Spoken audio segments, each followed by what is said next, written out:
Hey, what it do? Ahoy! What up? Someone's asking if they can put a patch on my forehead for $1.99 a week. Are you kidding me? You should charge more. $1.99 to be on prime forehead real estate? Why wouldn't I just wear a hat? That seems quite silly. Yeah. You doing bits? Who, me? Haha, bold bald guy joke. Never got that before. That person actually thought they were clever. I mean, I guess it got read on the air, but yeah. Joke's on you. Yeah, try to be a little funnier than that, you know. Well, that guy's not very funny. No offense to that guy. Patch on the forehead. Ah, ha, ha. I see. Instead of a jersey patch, it'll go on my forehead. Oh, because there's no hair. There's no hair. Oh, I get it now. Yeah, do you get it? I get it now. So clever. That's also the guy that tells us when something happens in sports, Oh, yeah. even though we've seen what happened. He's our breaking news guy. Yeah, he's always like, hey, Adley Rutschman just hit 2 home runs. Yeah. Thanks. Yeah. Appreciate that. Hey, We're not always on it, but we're typically on it. Well, maybe not. But I like the jokes I just think because today's all about jersey patches. There's always like one like random bit of headline that like grabs the scene. Yep. And today it was jersey patches. yeah. Hot jersey talk. The old man said, what's the big topic today? I'm like, you know what, Jack? I think it's jersey patches. I think that's a big topic, Hey, BYU lean into it brother. with the most brother. If BYU can do it, Oregon can do it. Because the joke is that Oregon Won't do it? No. The joke is going around today is that Oregon just announced a brand new jersey sponsor. Whoa. And they have the swoosh on one side, and then on the other side they just put Nike. Well, Yeah. They're doing bits. it's hilarious. I get it. They're both Nike. So Wait, right? Yeah, they're both Nike. Yeah. Although one spells Nike and the other one just has the swoosh. Look at Steven wearing the swoosh across his hot chest today. I'm turned I mean, up. that costs money, dude. Yeah. That's just free advertising right there. You know what I'm Guess saying? I'm not turning my camera on today. Yeah. Whoops. BYU in the non-money generating sports. So this is not basketball or football. But I saw because they cost money. they cost money. But to the other stuff, who cares? The other stuff. So the Olympic sports. BYU's jersey sponsor is BYU Continuing Education. What's that mean? I'm guessing that's like it's probably their online courses would be my guess. So BYU is sponsoring BYU.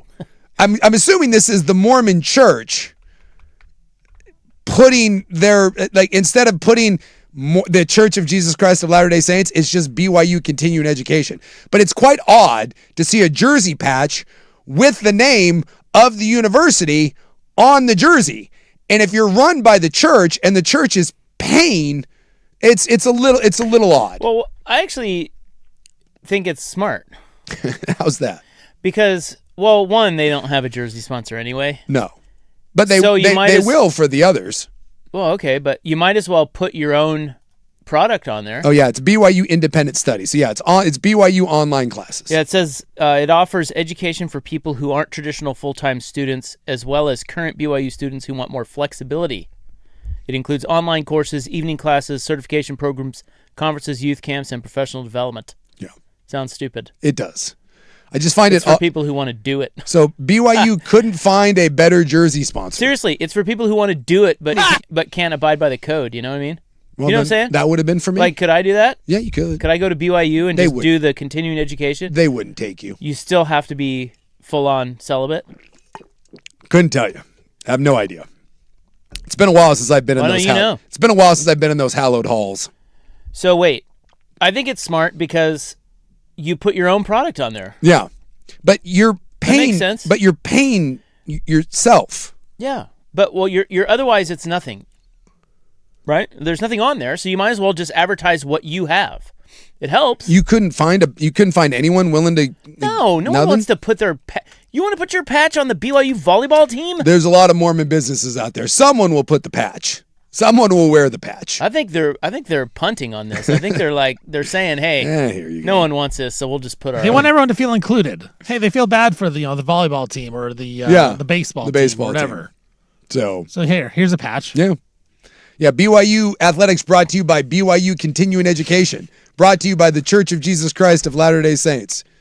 Well, it made me think about it because that should be the Nike double swoosh. Nike should because the Nike swoosh is on all Nike jerseys. They should just double down and put the Nike on the other side. Just go full go into it. Or Under Armour should get in there and buy a patch. Now that would be fun. Maybe nice Wilson Sporting Goods. Maybe a little tax dodge. Oh, yeah. Yeah. Probably. Well, it's a church. They don't have to pay taxes. Oh. Tax-free, baby. They've already dodged taxes. They've already dodged taxes. Trust me. That church is many things, and worrying about money is not one of them. They got it locked down. They got bucks. I'm rich, bitch. They have so much money. Enough where they're just, throwing jersey sponsors. So now I'm thinking, what products Oregon has they could put a patch on their own uniforms to promote? Well, I mean, you could do like you could do the Phil Knight Cancer Institute. Yeah, or maybe like they don't do the PK tournament anymore, right? That's been gone for a while. You could do any sort of philanthropy thing that you got. I mean, Pape, you could do like Pape Jam, right? They do that. That's a big sponsor for them. Well, but Pape would have to pay for that. They're an actual sponsor. I'm saying like promoting your own product. Your own product. Like what BYU It's like the Oregon Business School. Yeah. Just put a book on there and say, hey, we have a great business school. Does Oregon have like a satellite campus? I know Oregon State has one in Bend. Is there a satellite duck campus somewhere? Yeah, I don't know. They just put puddles on there and be like, I don't know, here's some money. Just throw it on there. Yeah, just put a duck on there. That's all we care about. Just a big duck head. Put the little duck and you'll be fine. But it is kind of embarrassing today. Like if you're in the Big 12 where BYU is getting $1 million with the rest of the conference to put a Monster Energy patch on all their jerseys. Ohio State got $17 million to put it on theirs. And then Notre Dame laughed at that and was like, here's 20. Ohio State and Notre Dame got $17 and $20 million a year for a jersey patch. The Big 12 got $1 million.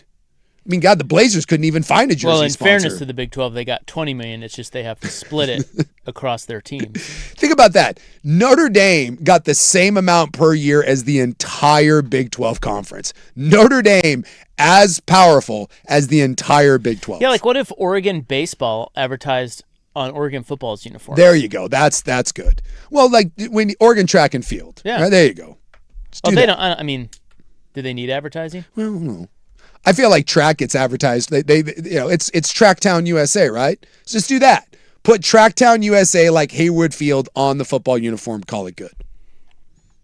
And then the golf team's going to want a little piece. Well, maybe we put it, we sprinkle it around a little bit. You got like 19,000 different uniforms. Start mixing up some patches. Mix and match. If BYU can do it, I just thought that was hilarious. BYU Athletics brought to you by BYU.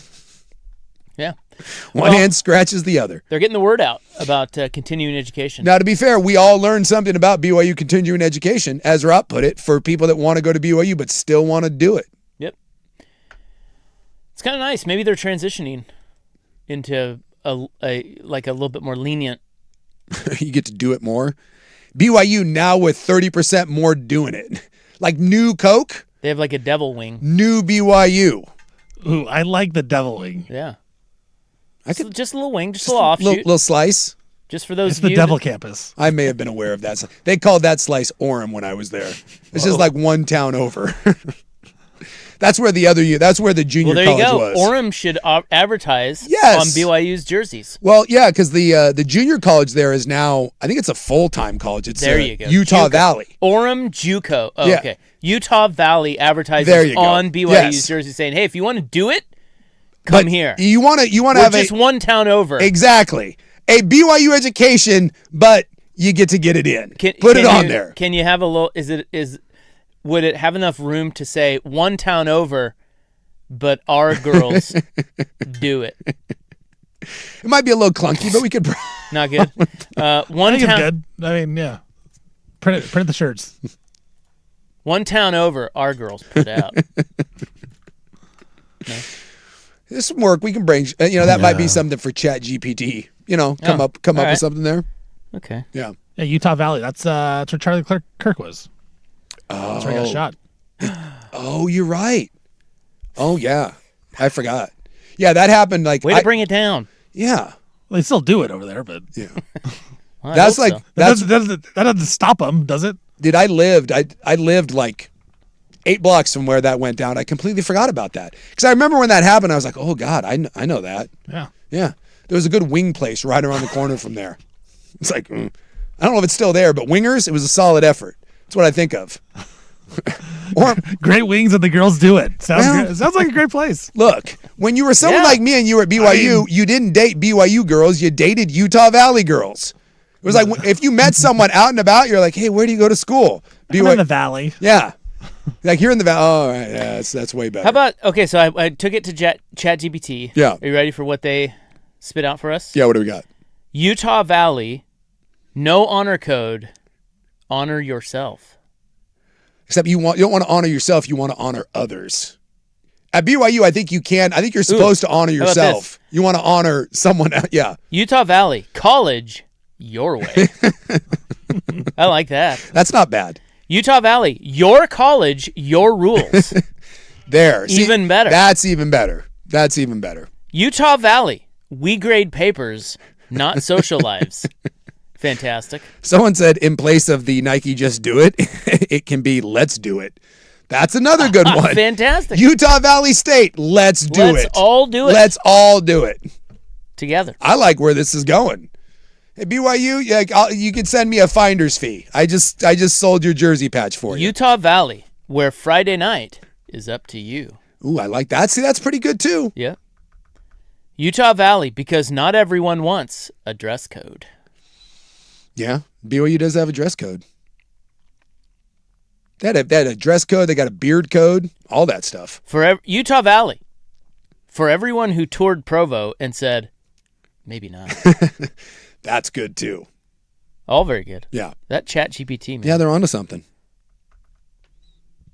We have a buddy of ours who's he's a big fella, and he's a retired military guy. He's on disability because of his arches, which is adorable. So we're starting we want to do a 1K fun run for him. Got a lot of friends that fat. Fallen Heroes, Fallen Arches. And we had ChatGPT come up with an entire branding of the charity, and it's pretty good. For disabled military veterans with fallen arches, it was some of the best stuff that I've ever seen AI come up with. R.I.P. Well, the fact that he's on full disability with fallen arches and he weighs like 330 pounds, it's great. Shout out William down in Texas. You're living the life, buddy. All right, well, have we prattled enough? That's a good prattle. It's all a little prattle. That's only like 15 minutes, though. We got like 5 more minutes. Isn't that great? Just let it breathe. Yeah. The prattle does breathe. Like a jellyfish. Yeah. They breathe, right? Forever. Like jellyfish are kind of immortal. Kind of. Well, I don't Why think... do I see them all dead on the beach? Well, they can't. You can kill them, but I don't think we actually know. But there is no lifespan. Jellyfish technically that are in the ocean can live forever. They regenerate. So if you don't kill them, they live forever. That seems to be the consensus. Now we don't know because again, if something lives forever, how do you know that like it's just goes on and on? You can't just ask it. You can't. Yeah, like hey, jellyfish. But yes. Yeah. What's your birthday? When were you born? There are jellyfish that have basically an infinite timeline. What if that now, were... if you shoot it in the face, yeah, that's a little bit different. What if that were the premise of our lives? Oh, how much would you... Like, would you be offed? You know what I mean? Like, you could live forever, but you have to make sure that no one kills you.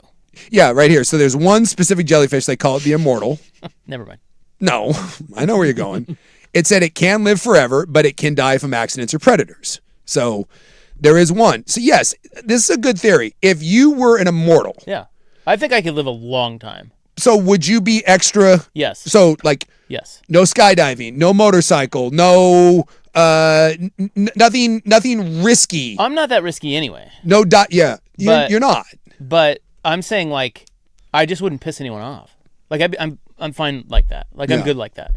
But it just depends when you get old. Cause like, do you turn into an old person? You just stay old forever? No, the jellyfish regenerate, so they stay young. They don't age. Yeah, so like you just max out at like age 30, and then you're just 30 your whole life. How great is that? Yeah. That'd be great. Just as long as nobody. See, I wouldn't want to be like super old where I can't even move. Then I'd want someone to kill me. But don't you think like okay, so what would happen? So let's say you do this. Yeah. And you're living, and you just living and living and living, and you just your normal self. and you're a pleasant fella. You're not. Nobody's really coming after you. You don't live a life of danger. Yeah. What's like the average lifespan?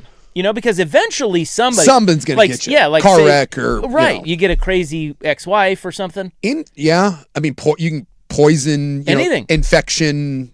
Yeah, like what do you think the average lifespan of the human would be if that were the case? Well, it'd be different for everybody. Well, that's why average. Yeah, average 150, 200. I think 200. Yeah. At least. Yeah, because I do think you're going to be a little more. Although I'll tell you what, I already kind of do dumb crap after like 100 years. Yeah, see, I think you would have some problems. Yeah, because after like 100 years, I think already I'm like, well, I've had a good run. Am I a little like, well, I don't know, let's do this. You would push the limit. You would then push it even farther. You're not even to 50 yet. No. So let's be careful about you. You would live longer than me. I would live longer than you. Yeah. The question is, how long would Steven live? Oh, I'd live forever. I think Steven would live forever. Yeah.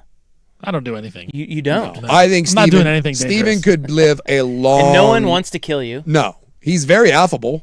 Yeah. Very likable. No one has anything against him. He's adorable. The thing we need to do is get you a nice big Cybertruck so that you could survive your car crashes. I'll tell you what, I would change my car.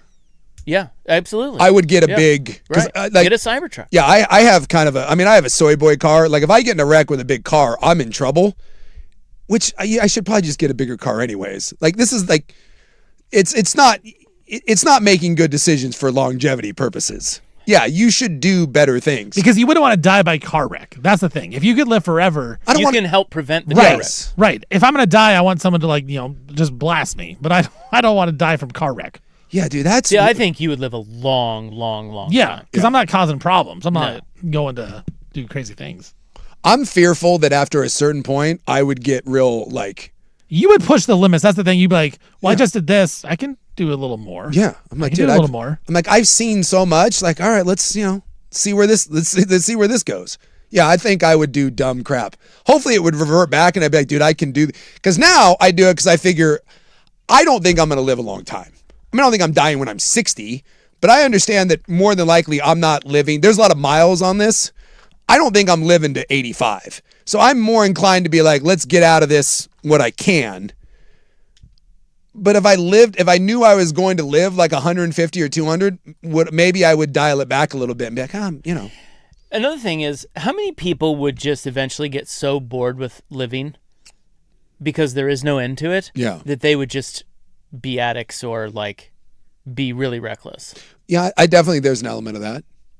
Like, I mean, in other words, and watching other people die. There's actually some value in knowing that you're going to die. Yeah. I forget who said it, but one of the... It's very profound. It's a famous quote. And God, I'm trying to remember who it was, but it was, part of the journey is the end. And that's part of it that makes it beautiful is that it's not an infinite number of days. Like it ends at some point. And yeah, if you know you're going to live forever, it kind of takes some some skin out of tomorrow. the game. We'll do it tomorrow. Yeah. We'll do it next year. Exactly. I got plenty of time to get married. Right. Or whatever. Sure. Yeah. That being said, not have kids. I would do it. I mean, who wouldn't? Right. Well, yeah. Because the other one is like you would have to watch everyone that you love die, which would suck. I wouldn't want that, but you know what's... Why? Well, they could maybe outlive you. They might live forever. It's the same for them. Watching everyone you love die would suck. But aren't they immortal too? Why are you saying that they're going to die before you? Oh, because you're immortal. Everyone's immortal. I'm saying everyone. Everyone. Right. Oh, I thought you were just saying it was just you. This is the way life works, is everyone's immortal until they are killed. Yeah. We'd have... Or when I spend all my money. That's the problem is like then I have to work for 150 years. Yeah, you do. I don't want to work for 150. You have to keep bringing in money. There would be a purge. That's the downfall. There would be a purge. Yeah. People would have enough and they would just either end it or do wild stuff. Can you guys imagine your 150th anniversary on the radio? Well, that's the beauty part too. You could change, but you could change careers and... That's coming up, by the way. Yeah. You change, 150? Yeah. You change careers and, it's like, hey, I'm starting over and you got plenty do another of time. thing. Yeah. And that's cool too because it's kind of cool to try new things. Absolutely. And then you fail and then you're like, man, I'm going to blow my brains out. Yeah, I guess I wasn't going to be an athlete. Yeah. Well, then you're like, you know what? Let's just, then you try something else. Try piano. Dude, I'd be totally on board for that. Yeah. Dude, the more lifetimes I get one of these, and I'm trying to squeeze as much in it as I can. So the idea that I could have more than one of these, or As dude, many as you want, as long as you don't die. I know. I would die. You would die. I know I would die, and that's okay. I don't know. But I think a lot of people would have that attitude of like, you know what? I don't need to live 300 years. No. Give me a good solid 160, 162, 162 and a half. Hit Good me over. little life. Good little life. I just don't. And I'm out. Yeah, dude, when it's over, it's over. Leave, tip your cap. So basically what we've learned in the prattle today, death, not so bad. No. It's not so bad. No. Look at it that way. Might help you. Might not. How did we get on that? But it might. I don't know. Somehow jellyfish came up. Yeah, the jellyfish. The immortal jellyfish. Yeah, we got to talk about jersey patches. There you go. Which we kind of already have. We already have, man. I also have a new, so I was listening, well, I wasn't listening to anything. I read a story. He didn't listen to crap. A good segue. The Big Ten Media Day is going on. Media Days are going on. Media Weeks, as they have now. And I have a new, well, he's not new, but there's a troll that we need to add to our list. Really? Yeah. Because the other day we were ranking great college football coach trolls. Lane Kiffin, number one. Well, we had Spurrier. Well, current, Yeah, currently. Current, it's Lane. It's Mike Leach, Steve Spurrier, and Lane Kiffin. 100%. But if we're doing a Mount Rushmore, I'm going to nominate a guy that was trolling pretty hard today. I'm excited. Yeah. So, little college football talk up next in Frank Gay Services.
George McCoy and Warren Allen Sports Desk, a Sports Center update on the Fan Sports Network, 105.1 FM and 1080 AM.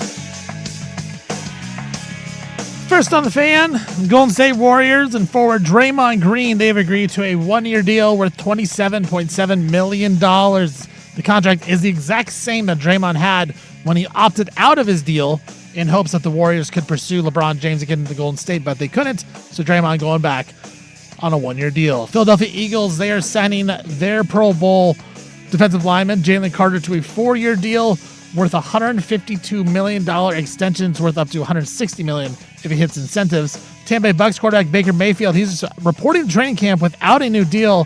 He says he's going to play out the final year of his contract before becoming an unrestricted free agent. Raiders coach Clint Kubiak said today that Kirk Cousins is going to be the starting quarterback for the Raiders, but practice starts tomorrow. Of course, the Raiders drafted Fernando Mendoza, the number 1 overall in the draft.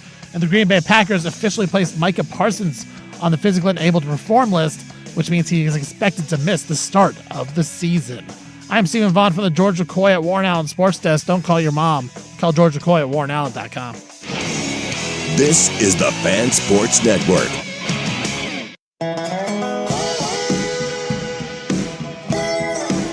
This is Primetime with Isaac and Suk on the Fan Sports Network, 105.1 FM and 1080 AM. So Dusty was just in here and we were yelling at him. Well, you were yelling at him. I mean, it was you tense. should have heard it. I felt a lot of sexual tension. It was to be wild honest to with watch, you. yeah. Yeah. He had to hold me back. Suk was holding me back. It was weird. It's like an NBA fight. Hold me, It was an NBA hold me fight. back, bro. I George Breaded him. I came charging hard at him and then make sure to kind of dance around until someone stopped me. Is the George Brett the ultimate hold me back of all time? It's pretty good. Because he came out with hot energy, and then, like you said, he waited around for someone to hold him. When you see him charging, someone's going to get hit. you're like, oh no. He looks like he wanted to He was fight going everybody. to kill them. Yes. But he stops. Yeah. Oh yeah. He dances until somebody holds him back, and then he gets really mad and presses forward. I think That's what you got to do. It's the greatest hold me back, bro moment of all time. And I love a good hold me back moment. Well, thankfully, Suk got me before I got to Dusty. But I was complaining because why is our Fire Minute not Stevie Fire It's a good question. on the stage? Like, is Dusty marking his territory there? Is little leg pee? Is that what we're... Or does he think Steven wouldn't do it? It's a good question. I would do it. I mean, he is Stevie Fire. I think we should have Steven's own Fire segment on the show. Again, I didn't choose this life. This life chose me. I'm thinking what happened is... You're a servant. Right. Dusty, a man of the people, or in this case, a man of the fire. I think what happens is Fan Man misses being on air, and so he needs... I don't think he does. He needs his ego stroked by being the voice of the fire. I don't know. He goes on Luke's show every week. Yeah. Why? Ego. Talk Oregon Ducks football. Oh, because And how good they are. He's the sideline guy. Because he rank they win it all. rank the linebackers. Yeah. I think he does. His ego's out of control. I mean, he's going on Luke's show. Now he's taking over the Fire Minute. He's barging in here doing God knows what. We should have a Dusty segment on our show. Hold me back. Give him a segment. A hold me back segment. He can have one. A Dusty hold me back segment. Yeah. Rob is just handing out. He's like, hey, come on Yeah, in. would you like one? Steven can have a fire segment. Dusty can have one. Before you know it, we're down an hour. Text in if you want a segment. Yeah, it's great. It's long been known that Rob will hand out a segment to whoever. Hey, you go ahead. Yeah, I take it. totally will. Yeah, take it. Turn Sprague fighting for an extra hour. Rob actively looking to Dude, I've been wanting to go 3 hours for years. yeah. Boy, I'm watching the George Brett one again, and it's greatness. I had to see it again for myself. So what do you think's really is going the through gold his head? standard. Like when he leaves, he's livid. And the only reason I know that, and that's not fake, is because I know a little bit about George Brett, Well, he's probably drunk there too. being from there. And let me tell you something. He is a hothead. Yeah. So you know these guys. Sure. They can't, like, viscerally they flip can't- out. yeah, can't right? They control can't themselves. control it. So what changes from the moment he steps off of the steps of the dugout Yeah. to where he's about to get to where, because he has a clean shot at the umpire. Yes. What change? Where does he go? Oh. Yeah. It's Or is it instinctual? Like, what is it? well because people instinctually don't want. True story. I've always said this: the guy that's the loudest and the most like in your face is usually soft. That sort of energy is usually kind of. don't want to say it's a coward's energy, but it's false bravado. And when you really get down to it, you can claim that, I can't control myself and I see red, but And so deep down in the recesses of his mind, he didn't want any of that, but you have to show it. And so I do think that there's it's like a restrictor plate. You go running out there. Whereas if that's like Albert Bell rips that umpire's head off. Or maybe Pete Rose. Yes. There's guys that are really about that life. Yeah. And then there's the George Bretts of the world. And you're never afraid of the George Bretts. You're afraid of the Latrell Sprewells. Those are the guys. Jalen Carter. We're going to talk about him coming up. Yeah. And that's the difference. And you can usually tell. Because the guy that loves to talk about it is usually not. And that's George. Okay, so back to collegiate football. Yes. Move over Monster Energy. If you didn't hear the news, we talked about it last segment, but just to recap. Ohio State has an official bank. Yeah. And I know you've been waiting for that. I've long said to myself, it's finally here. Look, if the Ohio State doesn't have the bank, what are we doing? What are we doing? What are we even playing for? What are the troops fighting for? Why are we at war with Iran? What is going on? And I will tell you, from a personal standpoint, as a proud member of this institution, I feel honored. JP Morgan Chase? Yeah. Have been since the Washington Mutual days. It's 35 years and running. Yeah, I'm unfamiliar. I'm basically an Ohio State fan at this point. If you want my money, it ain't there. I'll tell you that. You're more of a Wells Fargo man, are you? No, I won't tell you where I bank. Well, I picture you as I'm a small community bank guy. You're not. You're Bank of America. Dude, B of A. Yeah, I also sense, not my bank. I sense you're part of big banking. Where do you bank, Stephen? Bank of America. There it is. Whoa. Yeah. You want Stephen's fortunes? You better not be part of Twin Star. What's that? They're the ones that called the cops on me. Oh, yeah. Yeah. I've never even heard of that. Yeah, it's a credit union. They're the ones that hit the panic button and the shield came down and then the cops had to show up. Those sons of bitches. Well, Buckeyes will get $17 million a year for a jersey patch of JP Morgan Chase on all 36 teams' uniforms. Yeah. $17 million a year. Meanwhile, the Big 12 Monster Energy deal was $20 million a year, but it's split among all the schools. So you that's get $1 million. Like $1.25 million each. It just goes to show you that no matter what the Save Football Act and whether that goes through or not. Did you see they gave him a deadline for that, by the way? No.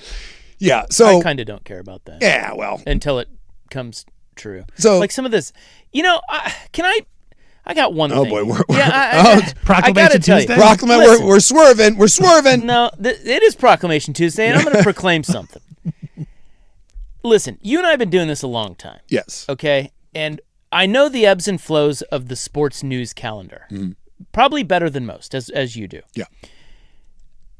I would nominate this time right now, and perhaps it's just me changing, getting older. Maybe this is a sign that I need to retire. But I would nominate this moment in time, right now, this month, as having the most headlines that I am so fed up with, I don't want to talk about them on my show. Here he is, having the time of his life. I will tell you this. This is the time of the year where this occurs. It's common. And it might be recency bias, but I am with you. It feels like, for whatever reason, this year has been just especially just... Do you remember the summer we had two of the biggest stories we've ever covered and got more mileage out of Vic and happened Donaghy. in the same summer. And it was Mike Vick fighting dogs and Tim Donaghy betting on the NBA. Yeah. Unbelievable content. 100%. The gift that keeps on giving. Yeah. This month, this summer, whatever it is, this stupid college sports crap. It's brutal. The Moda Center thing. The dundening of all of this. Because just his ownership in general and the pearl clutching, it's staggering. I mean, just what else? I mean, there's so many stories that I'm just like, I have tired head. Yes. All the Caitlin Clark stuff, that they throw that into it as well. It's just... Maybe it's the media. Maybe the media has changed to the point where they just beat us over the head with these. And then we're in they know they get clicks is why. Yeah. Yeah. But we have to talk about them some. Yeah. I mean, we have to cover the Moda Center thing. Yeah. Well, and and we do. And then when there's nothing else to talk about, and unfortunately it does become news, it's like, what else? I mean, we talk about jersey patches and we can talk about jellyfish, but eventually you do have to roundabout get back into what the general topic is. And I'm with you. It's exhausting. But the college football stuff is exhausting, like you said, because it's like it just keeps going round and round. Right. Yeah. And we all know college football is evolving to something different, but all these people are trying to bring it back to what it was. And it's like, well, that's not, it can't happen. It's not going to happen. Yeah, college football in flux is nauseating. I just want it to be whatever form I it's just going want to it, take. I cannot wait for the games to happen. Yeah. We just stop talking about Well, this. and the nice part is, right, every team is in, not college, but every NFL team is in camp. The college kids, this is the last media day with the Big Ten. We're like a month out from week 0. So the camps are starting with college, and now we're into, well, I mean, Kyle Shanahan car accident, but outside of that, we've got some extensions, right? Got some quarterback stuff. Yeah. Today was the first day where it's like, oh, okay, Yeah. real stuff is happening. Yeah, we're getting back into some semblance of normal football stuff, and I think once that happens, some of this stuff will kind of hopefully go by the wayside, look, and we'll get back to real stuff. To our listeners, from us to you, Yeah. it's not just you. Even the hosts get tired of talking about this stuff. Yes. Okay? You think we love all this. We don't. We do not. hate it. We hate it. It's terrible. Jason Quick, who I'll bet you Quick yesterday, when that was all over, I guarantee Quick started drinking. Quick had to do 3 separate stories within like an hour of each other, because I think Jason Quick might be responsible, by the way, for the Portland Trail Blazers staying. So And they say it might be because of him. it might be because it of really him. is. Like, Quick wrote a piece where the city council was telling the Blazers to go F themselves, and then he had to revamp it because the Blazers were like, that's not what we said, and then he had to write a second one, then he had to write a third one, like, Because they're reaching out to him. because they're reaching out to him. Well, they backtracked. Yes. Jason Quick may city have backtracked. Jason Quick may have saved the Portland Trail Blazers. And now apparently we're all going to sit down and like give each other Dutch rudders and sing Kumbaya. This whole thing's happening now. What's going on? Yeah. There's Devil Jason Who would have thought Devil Jason Quick is the one figuring all this out? I don't know. I don't think anything's been figured out, but Well, they're talking. that's another one. They're going to talk. I think that the underlying theme of all of these stories is that we kind of all know what's happening, so we just it's being dragged out, Yeah. and that's the annoying part. But it's also not, like, it's sports, but it's not sports. sports business. It's sports business. It's sports light. right. And that's Sports the is thing. business. If it was sports on the field that we could talk about, that's a little different. But Sports this is sports. all stuff off the field. I ordered a Bud Heavy, and you gave me a Bud Light Lime. And quite frankly, I'm not happy about it. I may have been able to take a Bud Light, but you gave me a Butterita, and quite frankly, I'm pissed about it right now. Damn it, I want a Bud Heavy. And that's what we're getting.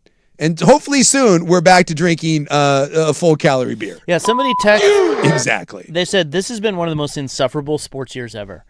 I don't know what it is, but I think he's right. Yes. We're all in. We all agree. Yes. We're all in And agreement. yet here we are talking about it for another 4 hours. What is wrong with us? I don't know. We can go back to prattling. I enjoyed the prattle. Fireplay tonight. Yeah. I can live bet the And fire. here is your Fire Minute with Stevie Fire. I did confirm with Dusty, though, I will not be doing the fire minute. Why? Because I have to get here at 8 a.m. in the morning. That's not That's- Why? That's not happening. I Why don't can't know. you That's the record- deadline. The fire minute is... That's the Why does deadline. it have to be at 8 in the morning? That's the deadline. The fire minute waits for no one, Well, do it the night including before. Stephen no, Fire. I'm not. I will not.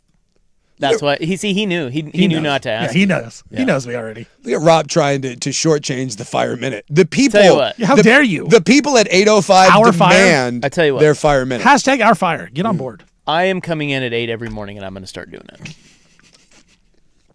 Yeah. Let's play the fun game.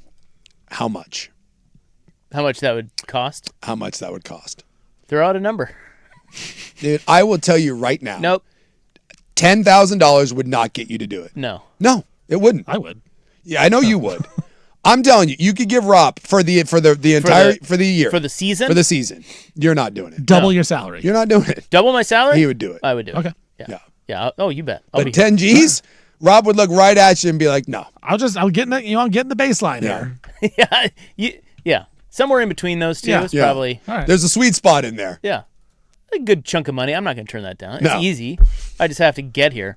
Then I would lobby to be able to do it from home. There, Right. exactly. I need, That's- I need the studio at my house. I just picture Rob, whatever Everyone has a morning. What's your morning outfit? Because we all have one.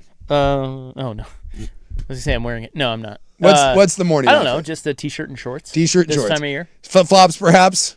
I have my Air Jordan sliders. Okay. That I wear. I just love the idea of morning outfit Rob. And I have my sun hat when I walk the dog. There you go. Rolling in With my coffee. at 7:45 and a Starbucks in his hand each glasses. and every morning. Sunglasses, maybe a little wine breakaways. hungover. Who won the game last night? Exactly. On his way over, doing a quick Google. What happened last night in the game, and then looking up the pronunciation of one of the players' names. Who's that? Sarah. Brittany What? Carlson. What? This. All right. Isn't that her name? Close. He gets here at 7:45. The minute is done by 7:48, and Rob's back on the road, prattling home. There's no edits. No. One Hey, take. I have a price. One take. That's Meet it. that price. I'll do it. Either you like it or you don't. Be the best fire minute ever. All right. Where were we? I don't We were know. bitching about the sports. Well, we were talking about landscape. something. No, we were This talking about sports show something, is bad and at you sports. squirreled so hard. Well, I did. I just got. I'm frustrated lately. We were talking about college football, and then you went hard left. I'm just frustrated. I understand. Yes. Okay. So I'll tell you. So Well, we got a break now, and you can tell us. when we somebody come back. beat out Ohio State for even a more Yeah. expensive patch. And you know they're pissed. Ohio State launched that today at the media day, thinking that was the big swing. well, you never want to be the first no. to set the market because now there's a baseline. Yep. Like the Big 12 with the Monster You're Energy. a bunch of chumps. Yeah, like dude, it's unbelievable to think how big they missed the mark with that. When Ohio State, and of course Ohio State's a bigger brand than they are a bigger brand than everyone in the Big 12. But are they a bigger brand than the entire Big Entire 12? conference? And they missed it by, Yeah. Orders of magnitude. It's bad. oh my God. Yeah. Anyway, we'll tell you about that and the latest college football coach troll next.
So I was watching the clip on our TV here of Big Ten Media Day. Yeah. And today is the commissioner giving his State of the Union. Yeah, he was talking about the dominance over the SEC. Yeah, which I think is great. He should. Yeah. But it's Tony Petiti. And before today, I could not pick him out of a lineup in terms of what he looked like. But watching him now, do you see Neil O'Shea vibes up there? Yeah, 100%. He looks like Neil O'Shea. Yeah. Neil O'Shea, you could do maybe a skinnier Mike Vrabel, if I think you will. it's really sexy. But yeah, I got some Neil O'Shea vibes. And you can't trust anything coming out of his mouth. Exactly. He looks so untrustworthy. Yeah. There is something, like... move on. He looks like a shady attorney. Yeah. There's a smarminess to him. Yeah, you can just tell he's full of it. Yeah. Well, I think that's what happens when you're a conference commissioner. Yep. You got to be. Yeah. You got to be a mover and shaker, man. You got to be able to lie through your... Yeah, can you imagine having a conference commissioner that looks like you could trust him? Yeah, you can't. You Can't do that. Yeah, you can't. Like, Yormark, he definitely doesn't look No. like you can trust him. Who's, the old... Greg Sankey? Yeah, no way. chance. Imagine like Bernie Sanders up there. You can't have Bernie Sanders be in charge, There's the accent up there. You can't. Danny DeVito's your commissioner. No, you got to have a guy that looks like that. There's a real smarmy politician sort of... Slimy. Yeah, slimy vibe to him. Now, if you needed like a defense attorney, I would go. I would hire that guy in a minute. If I was accused of doing something inappropriate, I'm going right here to tell like Tony. He's like the law, like he's on a billboard somewhere that's like law dog. If you've been He's on the Vegas billboard. exactly. For sure. If you've been accused of touching someone by HR, then call the law dog. We got you. I also find the parts of his hair in very weird positions, but that's neither here nor there. Yeah, I don't really feel like there is a part. I feel like he's just kind of. Well, look at the one on his left side. And he's got some poly walnuts where like the sides are completely gray and the top is dark. It's and now they're showing the media. Look at all the fats. Oh my god, disgusted. Disgusted by all of it. I will tell you, there is. If you've ever been to one of those events and They're horrible. you look across the media landscape, it's not. They're horrible. Yeah, it was embarrassing to be a part of it. Yes. You're like, oh my god, this, and then you're like, these are my contemporaries. But I do love doing the show. I will say. Yeah. Like the people that I love, I really love. But if I don't love you, there's no love for me. That big fat. That guy. So anyway, the Ohio State patch with J.P. Morgan Chase Yeah. is valued bigger than some NBA jersey patch deals. Or in the case of NBA jersey. in the patch case deals. of the Blazers, no jersey patch. They don't have one? I thought they did. We were the only team in the NBA last year without one. Only team with that one. They Really? had BioFreeze for a They had while. Yeah, that's what I BioFreeze. thought. Yeah. But no, What they happened to BioFreeze? They decided not to do business. We don't have a business. I want But us. the Blazers are well run. Don't worry about it. Yeah, everything's fine. Yeah, the old. They're the only team without a jersey patch sponsor. But Yeah. no. There's a reason why we were like dead last in revenue last year. Couldn't even get a jersey patch. Well, I sounds want like an opportunity to advertise something that they have. Advertise their own products. There you go. Well, Advertise the Fire. Well, no, they they're- compete against yeah, the Fire. compete against- Advertise the Rip City Remix. there you go. Do something. I would assume this year we're gonna have some form of jersey patch. I would think. I'm guessing the. I don't think Dundon will allow it not to have. Yes. I mean, I don't care. Like, it may be the biggest bargain in sports, but Yeah. there will be come hell or high water, there will be a jersey patch. KB Toy Store. Something. well, it is low-hanging fruit. I love me some KB. Toys are just about defunct. Just rotate a bunch of defunct businesses. Circuit City. Yeah. I mean, is it not low-hanging fruit? I mean, Stuart Mandel said this today on Twitter, but he said it is what he was talking about the Ohio State patch. Yeah. And he said it's wild to think how much money schools have been leaving on the table all these years. Yes. And he's right. 17 mil a year. A year. These are so easy. Yes. And now put 2 or 3 of them. I mean, it's like, Yeah. it's unbelievable. And Notre Dame trumped Ohio State because theirs is 6 years for 18 to 20 million per year with SoFi. Yikes. That's such a. I mean, think about that. That the TV media rights deal for like the Mountain West and the Pac-12 are going to pay out somewhere around the hood of a neighborhood of 8 to 10 million a year. And Notre Dame just wiped their ass and was like, yeah, we threw one tiny patch on our jersey and we got 20. The Big 12 and the ACC pay out 30 and some change total. And Notre Dame's like, yeah, we got 20 off of this. I mean, that's, it just goes to show you that the haves and the have-nots, that gap, it's never been bigger and it's just going to continue to get bigger. I mean, it's just, it's ridiculous. And as a school that like BYU never was able to compete. And now in this world, you can compete a little bit because there is some money there and you're able to get some players. But, this just goes to show you think you're playing in the ocean and you're really not. You're playing in a tributary stream. And God forbid you do get in the ocean and you find out that there's some real monsters in there. And those monsters are named Ohio State and Notre Dame. Somebody mentioned Five Guys would be a great jersey patch for an NBA team, and it would. Yeah. That'd be great. That actually would. Why has no one thought of this? I don't know. I don't think Five Guys. Yeah, there's 5 guys out there. Who was it? There was a fast food place that sponsored someone in the South. Oh, no, it was Wisconsin. Wisconsin football got sponsored by a chicken fingers place. By Butter? Ooh, that would be fun. The Butter Hogs? No, some chicken tendies place. I tried everything. We played 4 white guys in an Egyptian. I think sponsored. We tried everything. Sponsored Wisconsin football, like Raisin Canes or something. Yeah, I mean, come on, there's some good deals to be had out there. Culver's. creative. Culver's. Culver's. Yeah. This is chicken. It's chicken. Well, and some Native American tribe. It's chicken. I forget. I don't think it's Cowlitz, but whatever tribes up in the Palouse, they did Washington State's for $3 or $4 million. Yeah, gave him a lot of money for Yeah. it too. Washington State's was worth more than anything the Big 12 got off of some the native tribes. So there is money to be had there. All kinds of it. And you're right. It's schools have just been lazy and haven't been willing to mine it. And that's going to change. All right, we have to add a new coach troll to our list of top college football coach trolls. We'll do that next. And Matt Patricia with a page out of the Bill Belichick playbook coming up in The Gobbler.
Now, from the George McCoy and Warren Allen Sports Desk, a Sports Center update on the Fan Sports Network, 105.1 FM and 1080 AM.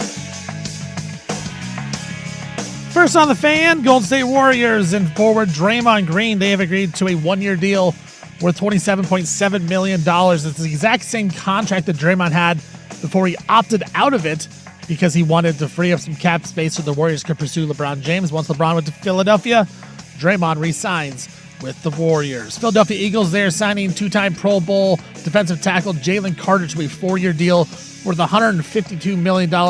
Could be up to $160 million with incentives. Tampa Bay Bucks quarterback Baker Mayfield, he's going to report to training camp without a new deal, and he's going to play out the final year of his contract before he becomes an unrestricted free agent next season.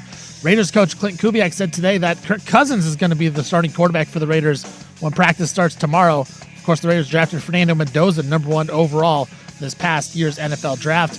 And the Green Bay Packers officially placed Micah Parsons on the physically unable to perform list. He is now expected to miss the start of the season. I'm Stephen Vaughn from the George McCoy at Warren Allen Sports Desk. Don't call your mom. Call George McCoy at warrenallen.com.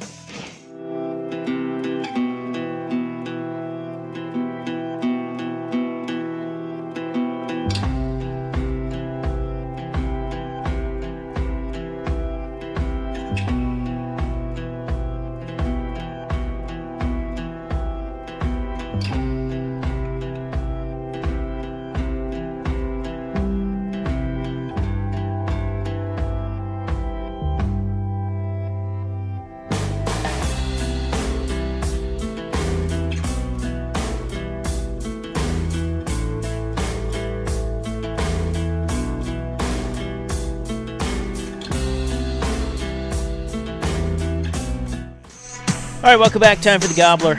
Num, num, num. We've been gobbling college Yeah, football. we have. It's going to, we should probably just do away with the Gobbler at this point because we're going to be talking a lot of college football moving forward here. It's a lot of gobbling, to be honest with you. But college football every day at 4.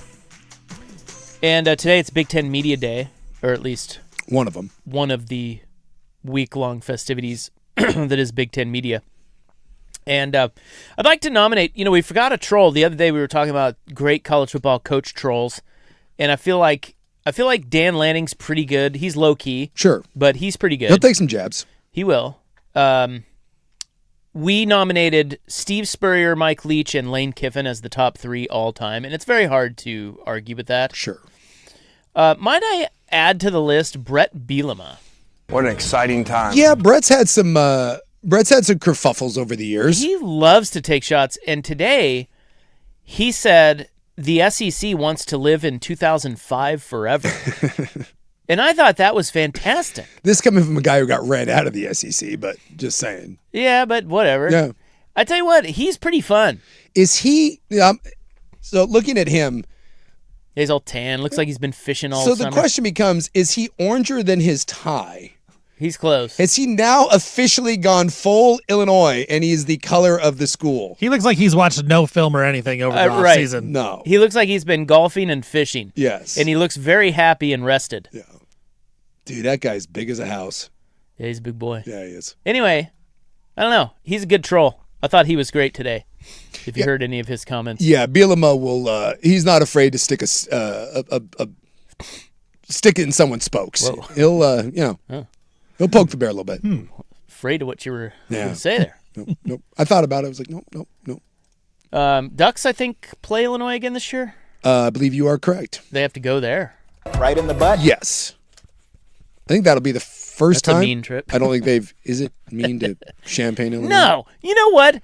2 years ago when they played Illinois, do you remember that? Yeah, Illinois was like 20th or Yes. something, and people were trying to make it a They big were deal. ranked, and when they came in, that was the worst Oregon football game of the last 5 years. That game was so lame. Yeah. October 24 at Champaign, Illinois. We will try to make. Okay. There's a 3-game stretch where we're going to try to make something out of. It's UCLA, Nebraska, and Illinois. Yeah.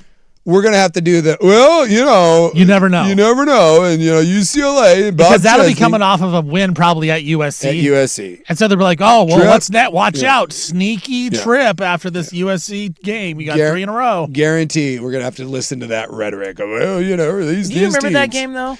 I remember Illinois they beat the brakes off Illinois of them. came to Autzen, and it was kind of like, well, Sneaky little game. oh my God, they were terrible. The Ducks looked like they didn't even have to Yeah, try. they didn't have to, and they beat them, I don't know. 38-9. Yeah, and exactly. it was worse than that. Lamest game ever. Yeah, I'm trying to look. And they had Luke Altmaier. And Luke Altmaier was supposed to be good. He sucked. Luke Altmaier on the day went 17 of 35 for 161 and 2 picks. And, of course, with the 9 points, that's 0 touchdowns. You know the stat, though.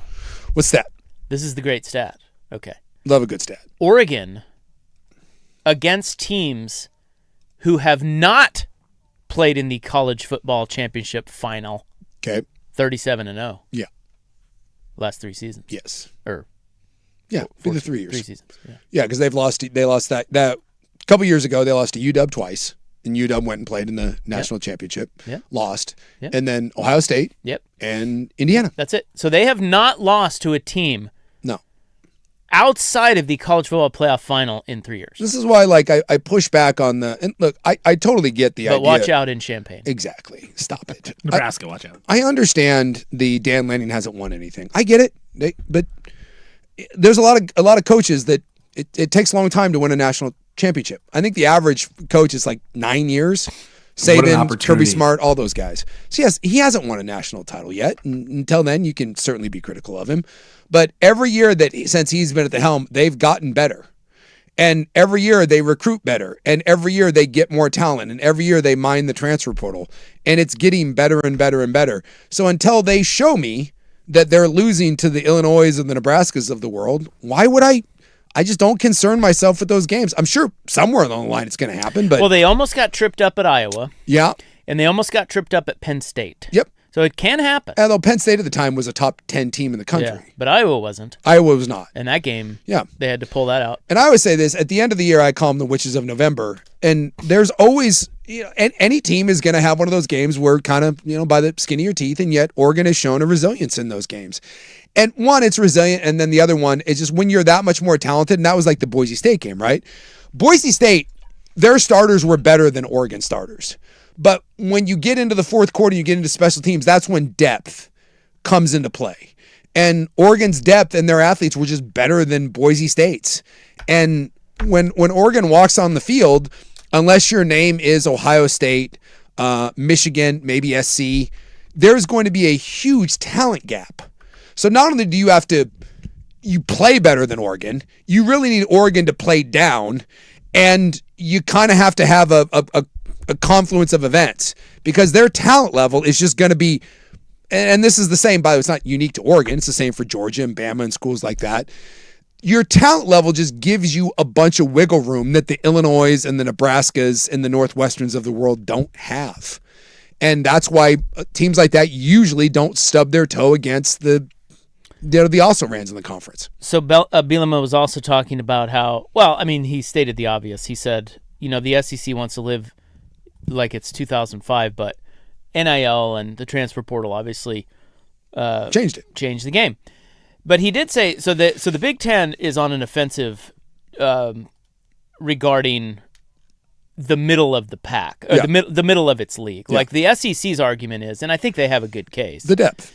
Is the depth, yes. And the Big Ten is claiming, so Bielema's answer to that today, I'll throw this out there and I'll tell you you tell me what you think of this, but he was saying, well, the middle of our league is not weak. The thing that they are forgetting is how much travel across the country the Big Ten teams have to do, whereas the SEC, it is very regional travel, whereas we're flying, Rutgers, Oregon. Because if Illinois and Rutgers didn't have to travel further, that's why you suck. Stop it. So that's their message, at least, or that was his message, at least so far today. And by the way, that's so silly because, yes, let's take Illinois, for example, because that's where... Very middle of the pack. The definition of middle of the pack. They're not terrible. Illinois is a good team. Back-to-back 9-win seasons for the first time in school history. Yes, he's done a nice job there. Yeah. So Big Orange, both on the field. They were really irrelevant. They were stinky for a while. So if I'm looking at it, their big travel. So they have to go to Ohio State. That's not a big trip. No. They have to go Michigan State. Not a big trip. They have to go to Maryland. Not a big trip. They have one. So where they got to go? They have to go to UCLA. There's one. Way out west. Because the other one is Northwestern. So every one of their games is within probably a 2.5 hour flight with the exception of UCLA. So I'm sorry, Brett, but that one flight in November, and by the way, you get a bye week. That's the killer. It's just a bad argument. Like, how else are you going to defend the middle of the Big Ten? Because here's the middle of the Big Ten. It's not good. Year. It was Iowa and Illinois had 9 wins, Minnesota 8-5, Washington 9 wins, Nebraska, Northwestern, Penn State 7-6. Yeah, and those weren't even. How can you defend that? You can't. They weren't good. We saw it with our own 2 eyes, and I don't like disingenuous arguments. I just wish someone would be like, right now, hey, rising tide lifts all boats. We keep winning national champions, and we're striving to be there. And Indiana proved that anything is possible in this conference. We've won 2 straight 9. We've had 2 straight 9-win seasons, and this year we're trying to get to where those other teams are. Don't try to sell us the hooker with a heart of gold. Don't sell us that Purdue and Rutgers are scrappy teams.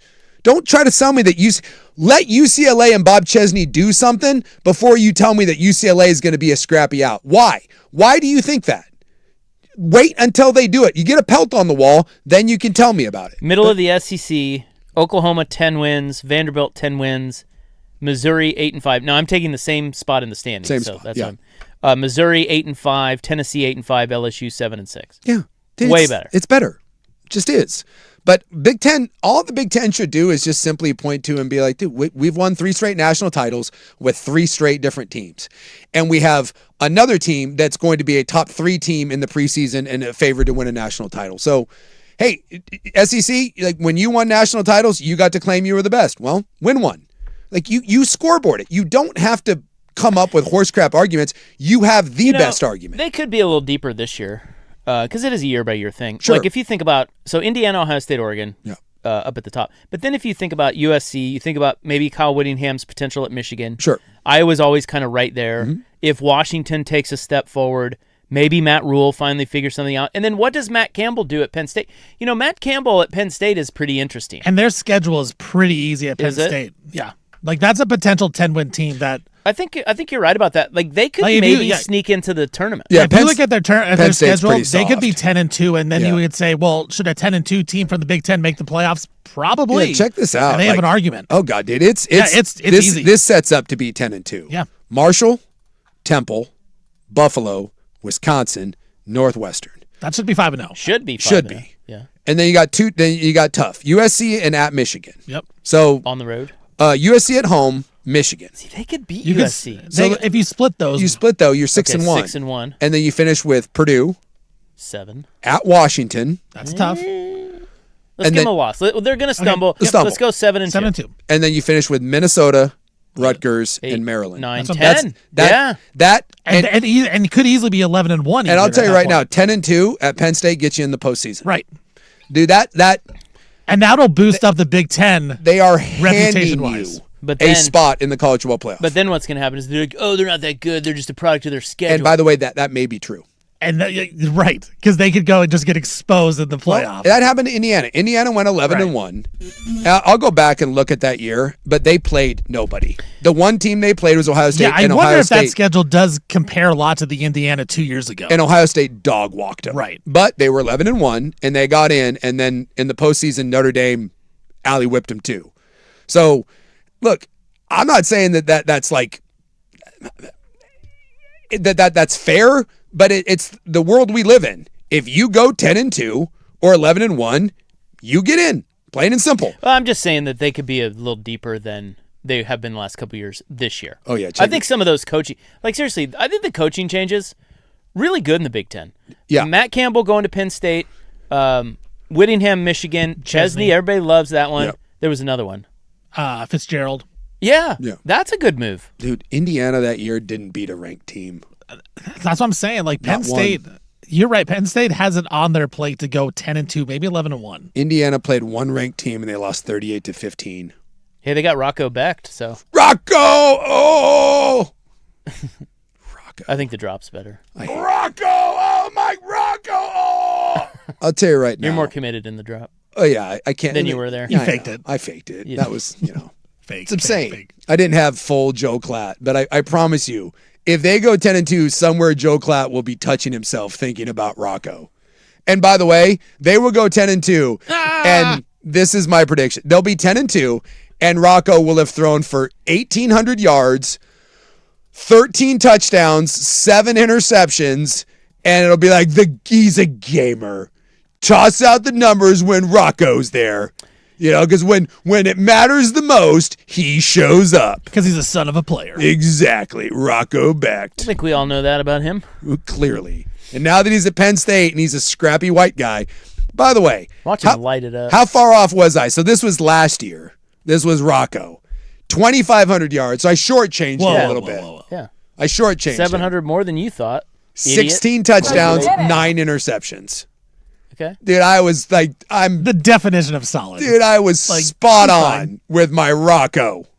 You shorted him by 700 yards and 3 touchdowns. I would not define that as spot on. Rocco backed. My God. Who do you think I am? Hopefully Rocco backed. And the last story I have for you is about Matt Patricia. And this is from Caleb Downs, who, of course, was at Ohio State. Yes. Where did he get drafted? I'm trying to... Dallas. Yeah. Yeah, my Cowboys. Your Cowboys. You know, Jerry came out today and was speaking, you know, because oh, yeah. Usually it's the coach, but not in Dallas. No. It's the owner. Yeah, Jerry. There's this elderly black guy that works out of my gym, and every time he sees me, no matter how many times, he has one question and one question only. Hey, Sook, how about them Cowboys?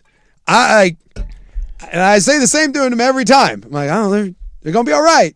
And then he's like, all right, yeah. And then I'll see him like 2 days later. Hey, how about them Cowboys? He just wants reassurance that the Cowboys are going to be okay. Am I strange to think, totally off topic here, yeah. Dallas will be pretty good? No, they're going to be fine. I think they're going to be pretty good. Yes. And I tell him that every time. And I'm like, the division's not that good. And he knows it, but he just, that's how insecure Cowboy fan is. He just needs to be, he's like a girl that needs to be told she's pretty. Hey, baby, you got it. You're pretty. But am I really pretty? You got it, baby. Still put asses in the seats. Yeah. Okay, so Matt Patricia, Caleb Downs said, so he was one of only 3 returning starters that Matt Patricia inherited as defensive coordinator at Ohio State last year. Yeah. Turns out the defense was pretty good. So Downs went on baby. a podcast. What? Oh, what's Cam Newton. What's a pod? Oh, God. Downs to Business with Cam Newton. And he said, hey, guys, we're going to hand out he said, okay, so he goes into camp, and Matt Patricia comes in, and he says, I'm going to hand out this sheet of paper to you bros. Okay. Over here. Okay. This is the whole defense. And he says, I want you to write down the best 5 players on this defense and the worst 5 players on this defense. Ooh. So he is telling the players, write down the best 5 and the worst 5. That's a little uncomfortable. A little bit. And this is how he introduced himself to his defense. We're going to have to share. Then he added a catch, and he said, this is what got everyone's attention. He said, if you say yourself and a coach doesn't say you, you're lying. In other words, the coach, he's saying the coaches already have the list. Oh. We know. Yeah. And if you put yourself on there and we don't, you're full of crap. And we're going to tell you about it. Ooh. You know what I mean? Yeah. So it's very Belichickian. That is very, yes. But also kind of awesome. And Caleb Downs said that was the moment that we were like, oh, yeah, we all need to and I'll tell pay you what, attention here. That's a tough defense because there's a lot of good players on that defense. So there's 3 or 4 that you're pretty safe, but you get the rest of you, it's kind of a ballsy thing to be like, Yeah, Downs described it as he described it as a turning point both for the locker room and for his own approach. I think only 1 year I would have been confident writing that down. Junior year, writing yourself down? Yeah. Junior year, I was, but I'm not certain. Like, that would have scared me a little bit. I've been like, well, I think senior year, yeah, I'm able to. I'm like, yeah, all right, I'm putting that down. Junior year, But you don't play defense. I don't play defense. No, but I guess you wouldn't be in the top 5. No, but if you were doing that on the offensive side, I was thinking to myself, if I got asked to do that, would I have had the balls to write myself down? Because that's like you're like, oh, I'm cocky. No, yeah, you're full of yourself. Yeah, see, I think don't you just do not put yourself in the top 5. I mean, like if you're Caleb Downs, you put yourself in the put top yourself. 5. Yeah, but to be if on you're the safe not, side. yeah, if you're a fringe guy, you play it safe. Yeah, you play it safe. Just and now they think off. you're humble. Yeah, right. Or that you don't believe in yourself. Oh, Loser, that's true. I guess loser they mentality. They could do that too. Yeah. I Why just- didn't you write your name down? Can I just tell you, this is one of those dumb things. Football does this in all aspects. We are so dumb in what we think matters. Like, look, I get it. Like, this was kind of one of those kind of fun things, and it's like, hey, it's putting everyone on notice, but we love to pretend that this stuff matters, like way more than it does. Like the mental games, or you see it now. Like every off season, you see some guy training with his shirt off, and people are like, he's putting in work. You're like, oh my god, look at that. No one's literally everyone's doing the exact same thing. We love to make a bigger deal out of things, the little ancillary things in football. It's like our favorite thing to do. It's not just football though, because I've seen a lot of Damian Lillard posts, and then it's He's like sweaty. Yeah, Blazer fans like, has Dame even left the gym this offseason yet? He lives there now. Yeah. Or they show him boxing, and they're like, oh my god, He cares. he boxes. Football guy is just code for you're kind of an ass. Yes. We love to do that. But that is kind of a fun little exercise, to see just, right. As a coach, kind of see what people think, and you can definitely use it as a motivational tool. Well, and on that defense, kind of hard to power rank the top 5. Oh, my God. Dude, that defense was loaded. Wait, are the Cowboys going to be sneaky good? Well, and I think you just talked me into it. And what's weird is a couple of those guys weren't, the Sonny Styles and Arvell Reese, like those guys weren't proven just yet. Those were all guys that had all the potential in the world, but they weren't all world yet. The only one who really was like, king of the, what, that was Caleb Downs. The rest of that was a lot of, quote, potential. And then, of course, they turned out to be the best defense in the country, but their offense sucked. There's your gobbler. Thank you. Who without Ohio State quarterback and running game is going to be the one we're having? It's time for In the News. I have, you've been asking. I have. And your noted newsman has delivered. Thank you. You know that property down on the waterfront that used to be I think a Newport Bay? Yeah. We've talked about that. Yeah. It's like why does no one do anything with that? Seems like it's a cool place. Yeah, it's a nice location. Yeah. Right there on the water. Yeah. Big water. The big water. The Willamette water. True story. We have now a plan for that building. I like a plan. What do you think it's going to be? I'm guessing there'll be some sort of committee to figure it out. Moda Center. No, they've already. There's a. Oh, we're Wait, what? They're going to play basketball? They're going to move the Moda Center. Moda Center Part 2. The Willamette Blazers. No.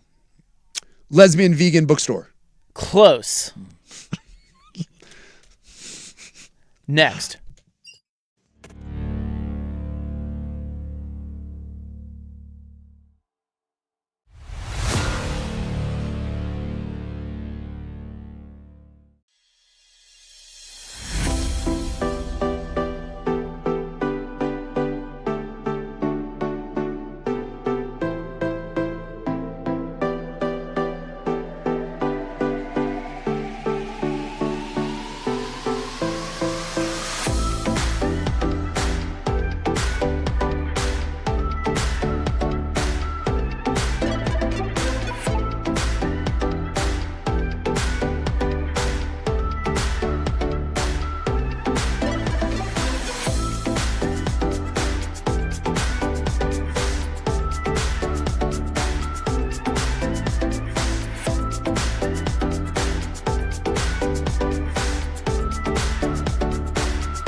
From the George McCoy and Warren Allen Sports Desk, a Sports Center update on the Fan Sports Network, 105.1 FM and 1080 AM. First on the Fan, Golden State Warriors and Draymond Green, they have agreed to a one-year deal worth $27.7 million. Now, the contract is the exact same deal, money-wise, that Draymond opted out of when the Warriors were trying to pursue LeBron James. Draymond was trying to ease the cap a little bit, but now he goes back to the Warriors on the same exact deal he had before. Philadelphia Eagles, they are signing two-time Pro Bowl defensive tackle Jalen Carter to a 4-year deal worth $152 million extension. Could be up to $160 million if he hits incentives. Tampa Bay Bucks quarterback Baker Mayfield, he's going to report to training camp without a new deal. He was hoping to get one done, but now he's going to play out the final year of his deal before becoming an unrestricted free agent. Raiders coach Clint Kubiak said today that Kirk Cousins is going to be the starting quarterback for the Raiders when their practice starts tomorrow. Of course, the Raiders drafted Fernando Mendoza with the number 1 overall pick last NFL draft. And the Packers officially placed Micah Parsons on the physically unable to perform list. He'll be expected to miss the start of the season. I'm Stephen Vaughn from the George McCoy at Warren Allen Sports Desk. Don't call your mom. Call George McCoy at warrenallen.com.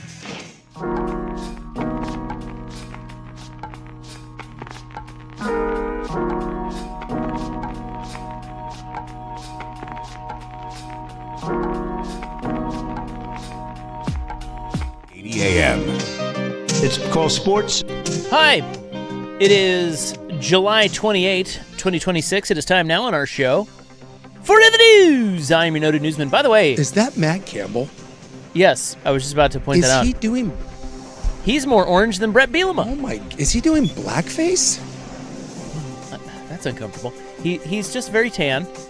He clearly has been playing golf and fishing as well. He's enjoying that new contract he got from Penn State on his beach house. Honestly, that is... Now, is he... He's a tan man. Is he mixed? He's out of Iowa now, finally, so he can see this. Dude. I don't think so. I think he's... I thought something was wrong with the TV. I thought the tint was wrong. Well, look at mine. Mine's a little bit... Wow. He's very tan on my TV. He's very tan on my TV. Yeah, it almost looks like fake tan. A little bit. That is a shocking... Like, Brett Bielema was orange. And it was a little like, whoa. But that's not orange. I don't even know. That color only exists in the extra 64 pack of Crayola. Whoa. That's like a burnt sienna. Apparently they don't like the blacks. They're trying to give them back. Tell you what, I haven't seen Dan Lanning in a while. I can't wait to see how tan he is. I don't think Lanning Is it a tan off at the Big Ten Media Day? I think Lanning is... You might be surprised, dude. He had some golf events. Yeah.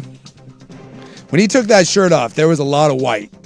Like a lot. Well, but that's... Yeah, he's not going to have his shirt off up there. It's going to be their head, just I'm like just Bielema. saying, You think Bielema's tan underneath that? Yes. Oh, actually, he probably Dude, is. Bielema is shirtless. Bielema's not wearing a shirt. He's that fat guy, dude. He's only wearing a shirt at Media Day because he has to. And he's I'm guessing the Bert Kreischer. Is Lanning like me? Is he wearing shirts by the pool? I think Lanning is a shirt-on guy. But he doesn't wear hats. So he, like, again, it's all about it's just their head and face. Yeah. Lanning might compete in this. He might surprise you. He might surprise you. I'm going white. I'm going... Who will be the whitest? It'll be fair. Tell you what, whoever's the whitest, that's who I'm picking to win the Big Ten. Yeah, right. They're watching film. Well, Signetti. It'll be... I would say Signetti will be white. He will not have a tan. Now, Ferretz will be He hasn't seen white. the sun in 20 years. But Ferretz has that old man skin that's like... It's leather. It's a little leathery. Yeah, it kind of looks like it's a saddlebag. So it's white, but it's a leathery Ryan white. Day is probably not too tan either. He's red. See, I feel like he fake bakes. Yeah, he's just red. He just burns. Yes.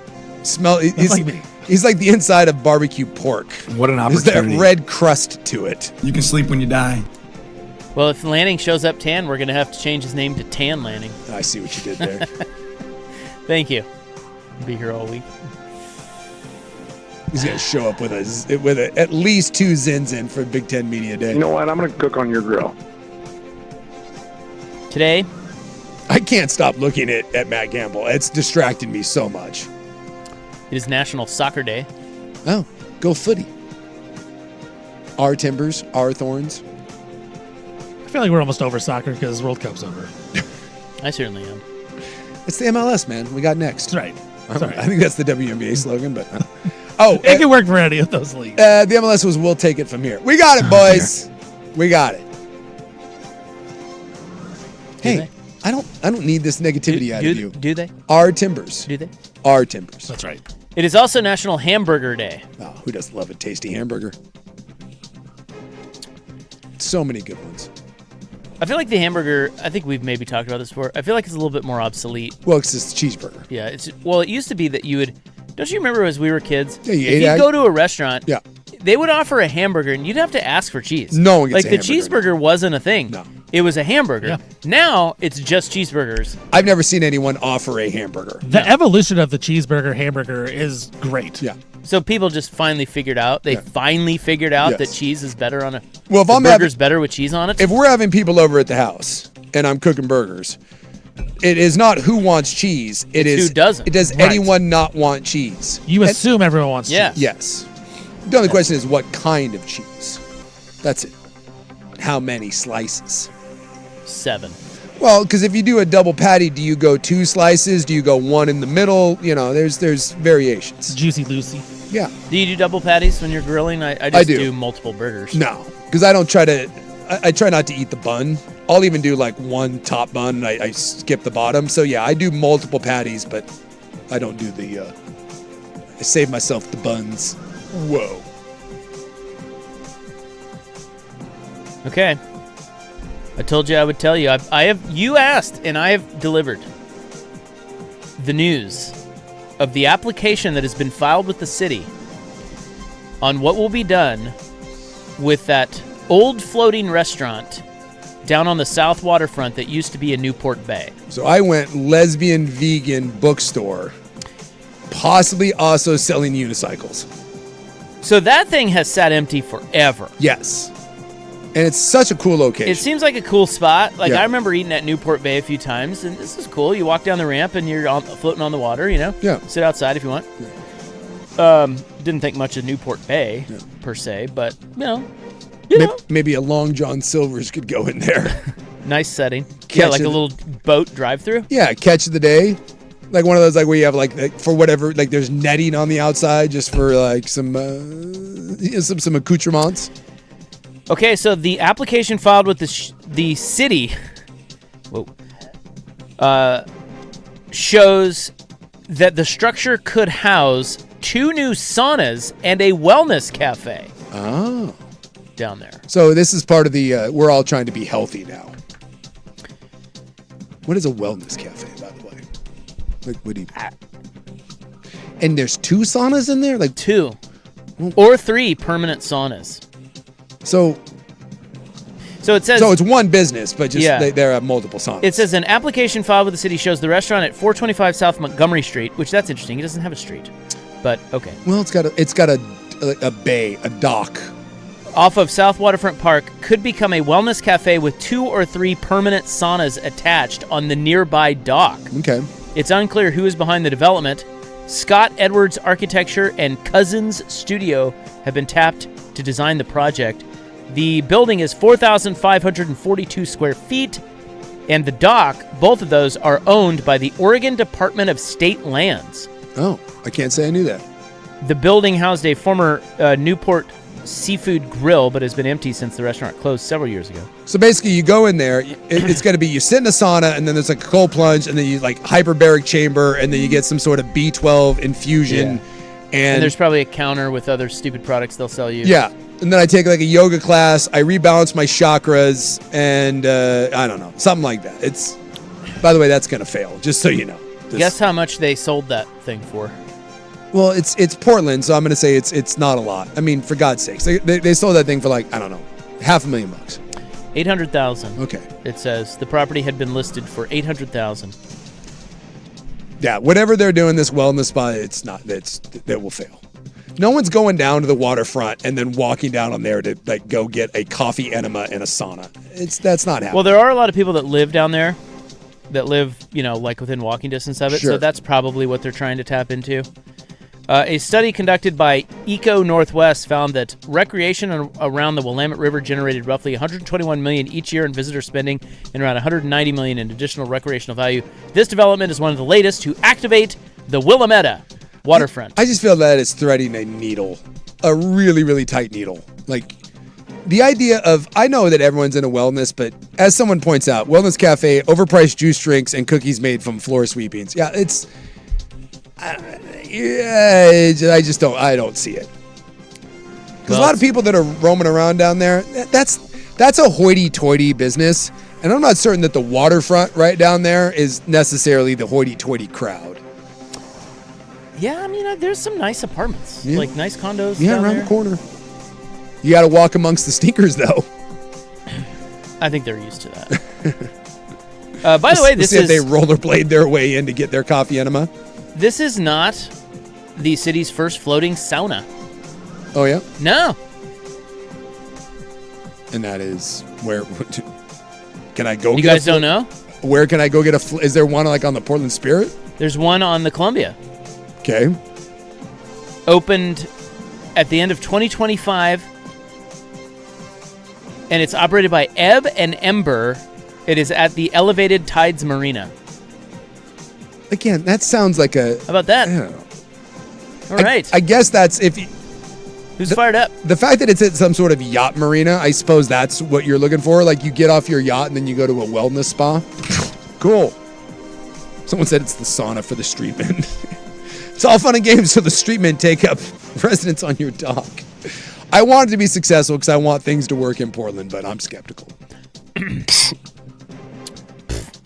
Are the Canadians poisoning our bacon, you ask? Yes. That is next. Damn Canadians.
You know, someone pointing out we do have yacht tubs out on the Willamette. You know that, right?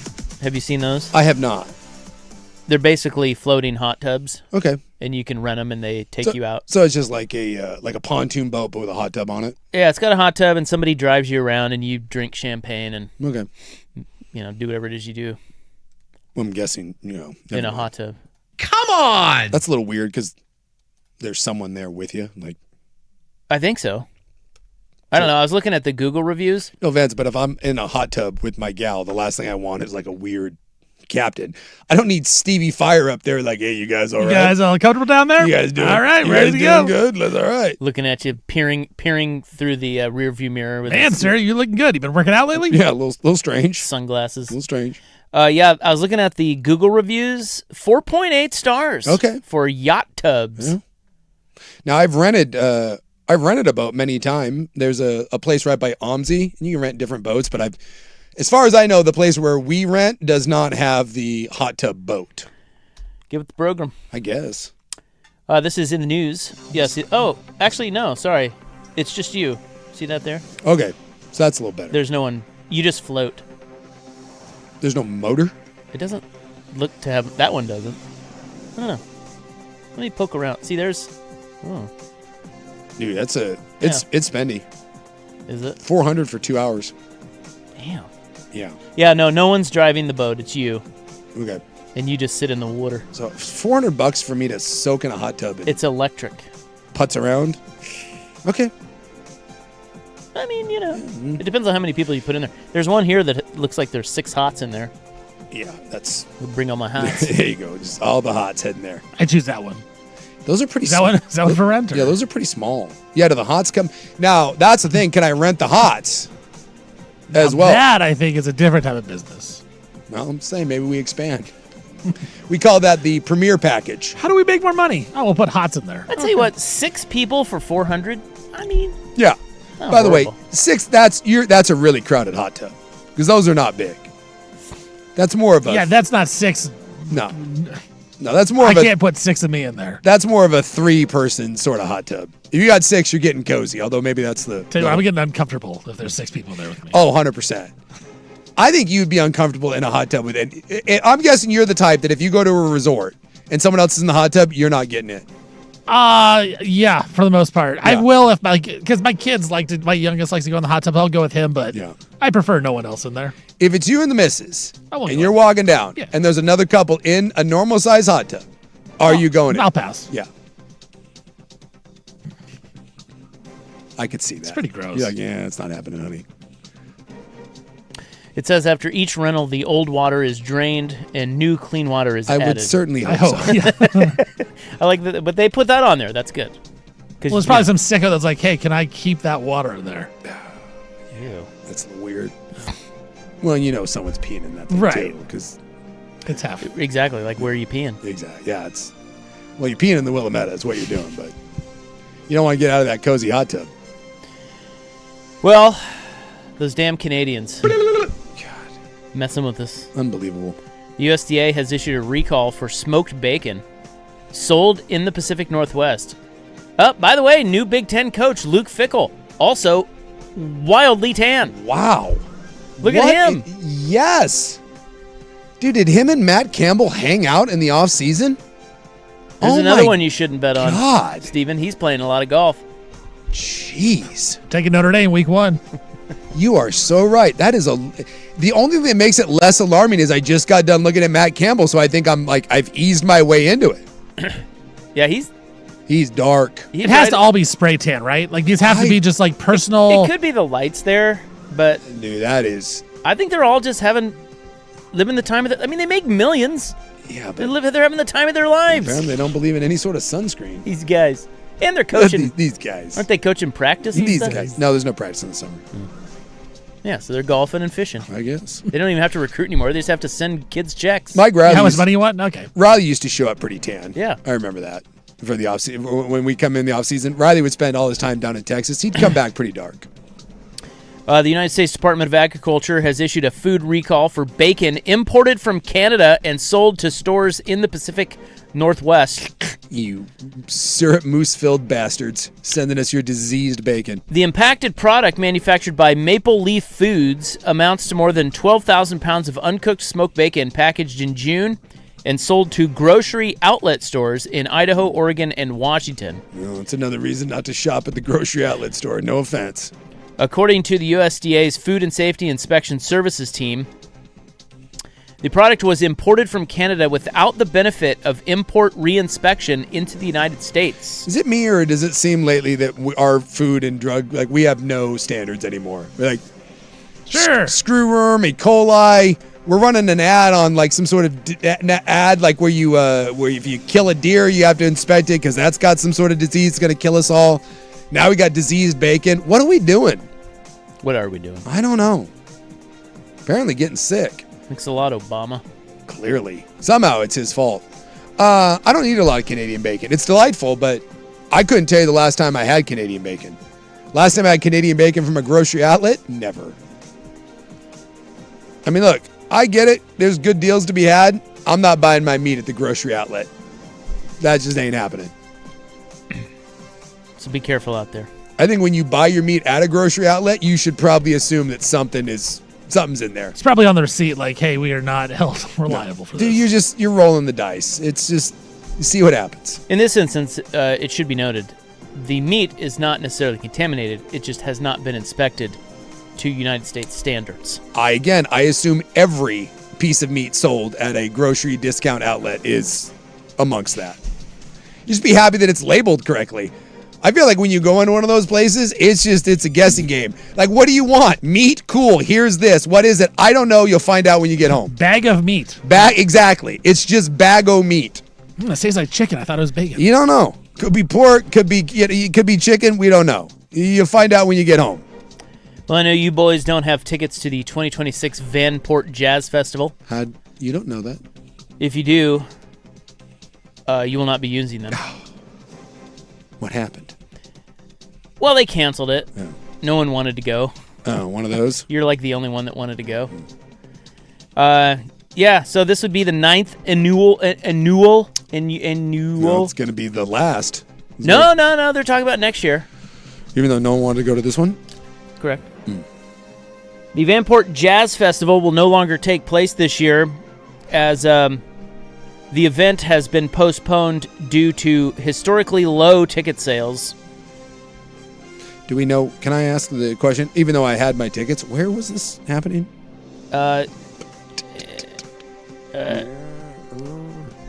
University of Portland. Friday, yes. August 7th, Saturday, August 8th, with Rhythm and Blues Music Hall of Famer Jeffrey Osborne, Billboard Jazz Charts placing artist Eric Darius, I love Eric and Darius. Grammy winner Mia among the performers. I'll tell you right now, the family's going to be really devastated over this. This year's festival would have been the 9th installation of the event that honors the history of Vanport, which was once Oregon's second largest city before it was destroyed by the flood of 1948. Well, of course, duh. Everybody knows that. But ticket sales are now canceled, so they say that The 7 people are going to have to get a refund? well, they would like you to donate the cost of your tickets back to the festival. Yeah, no, don't do that. Or they will issue you a refund. So you're telling me I bought tickets to your festival, you're not having the festival, and you're like, just let me keep your money? Well, it's for next year, they say. No. It's like when during COVID, when Oregon was like, hey, we're not going to play games, but we'd like your season ticket money anyways. So they're saying the ticket sales for the event had declined by 60%. Ooh, that's rough. Compared to previous years. Good Lord. Yeah. Stuff sledding out there, man. Yeah, thanks a lot, Biden. I didn't know where this was at, so maybe next time, spread the word a little better. We had a hit and run this morning at the zoo. I don't know if you saw that. I did see that. Someone died. Yeah. I got questions about this one. Yeah, according to Portland police, they responded to the scene eastbound Highway 26 at the Sylvan exit about 1:45 a.m. When officers arrived, they found a pedestrian dead at the scene and said the driver had already left. So far, the victim has not yet been identified and no arrests have been made, but the guy's car was there. See, but then I saw that the car, the Jeep, they're saying that's not the car. Oh, that's not his car. Yeah. Or her car. So I don't know. Whoever ran them. Can I also ask the question? You can. Who the hell at 2 a.m. is walking on that, like, that's not a road that Well, you it's walk probably on. a street person. Yeah. A street walker. Yeah, you can't. A streetman. That's not a good idea. No. I mean, like, you don't deserve to get hit, but that's... Especially walking on that side of the road. Yeah. On the eastbound side. Yeah, that's not good. You're always supposed to be walking toward the traffic so you can see if they're about to cream you. Yeah. I mean, at 2 a.m, I don't know what was going on, but that's a bad situation all around. That sucks that someone lost their life. I would also think that right in that area, it's pretty dark. Like, I would imagine it'd be hard to see someone walking there. Yeah, that's what I'm saying. Like, obviously it's a hit and run, and that's terrible. I'm guessing whoever hit him is in a real state of panic, and don't do that. But just... So what was the deal with the Jeep then? I don't know. Because originally I was like, oh my God, they just left the car there. And I was like, well, that's... Because then I was asking the question, was that a stolen car? Because if you hit someone and then you leave your car there, guess what? They'll find you. But if it's a stolen car, that makes a little more sense. But then I read, and maybe this is false news. Fake news. But I read someone had a report that wasn't the car that hit him. Fake news. So I don't know. I don't know either. I know nothing. But we have a dead, and that's sad. It is sad. I don't like it. Anytime someone loses their life, that's tragic. I don't like it. Well, I need you out there policing the streets. At 2 a.m? 1:45.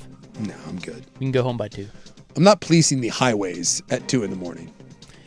And if we're going to keep having accidents like this. Well, have you read the bitch? My buddy is a state trooper, and I believe the number. It's like after 1 a.m, it's like 1 out of 4 cars is a drunk driver. Whoa. On the actual highways, or it might be the freeways, 1 in 4. Like, if you're driving at 2 a.m, just understand that, look around you, be careful. They're devout alcoholics. Not a lot of people that are just going to mom's house at 2 a.m. That's usually not the case. So what is that? And certainly if you're walking on a road like that, be aware that the people driving by you probably not dialed in at that point. No. That's in the news, July 28, 2026, brought to you by the Advocates, injury attorneys at advocateslaw.com. NFL Roundup. Plenty of NFL news to get to, and we'll do that next.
From the George McCoy at Warren Allen Sports Desk, a Sports Center update on the Fan Sports Network, 105.1 FM and 1080 AM. First on the Fan, Golden State Warriors and forward Draymond Green, they have agreed to a one-year deal worth $27.7 million. It's the same exact deal that Green had before he opted out of his contract with the Warriors once Golden State was trying to pursue LeBron James. Once LeBron signed with Philly, the Draymond now heading back to Golden State on the same exact deal. Philadelphia Eagles, they're locking up Jalen Carter to a 4-year, $152 million extension. Could be up to $160 million for the two-time Pro Bowler. Tampa Bay Buccaneers quarterback Baker Mayfield, he's going to report to training camp without a new contract. He's hoping to get one. He didn't get it, so he'll play out the final year of his deal and then become an unrestricted free agent next season. Raiders coach Clinton Kubiak said today that Kirk Cousins is going to be the starting quarterback for the Raiders when their practice starts tomorrow. Of course, the Raiders drafted Fernando Mendoza, number 1 overall in this past year's draft. And the Green Bay Packers, they officially placed Micah Parsons on the physically unable to perform list. Parsons now expected to miss the start of the season. I'm Stephen Vaughn from the George McCoy at Warren Allen Sports Desk. Don't call your mom. Call George McCoy at warrenallen.com.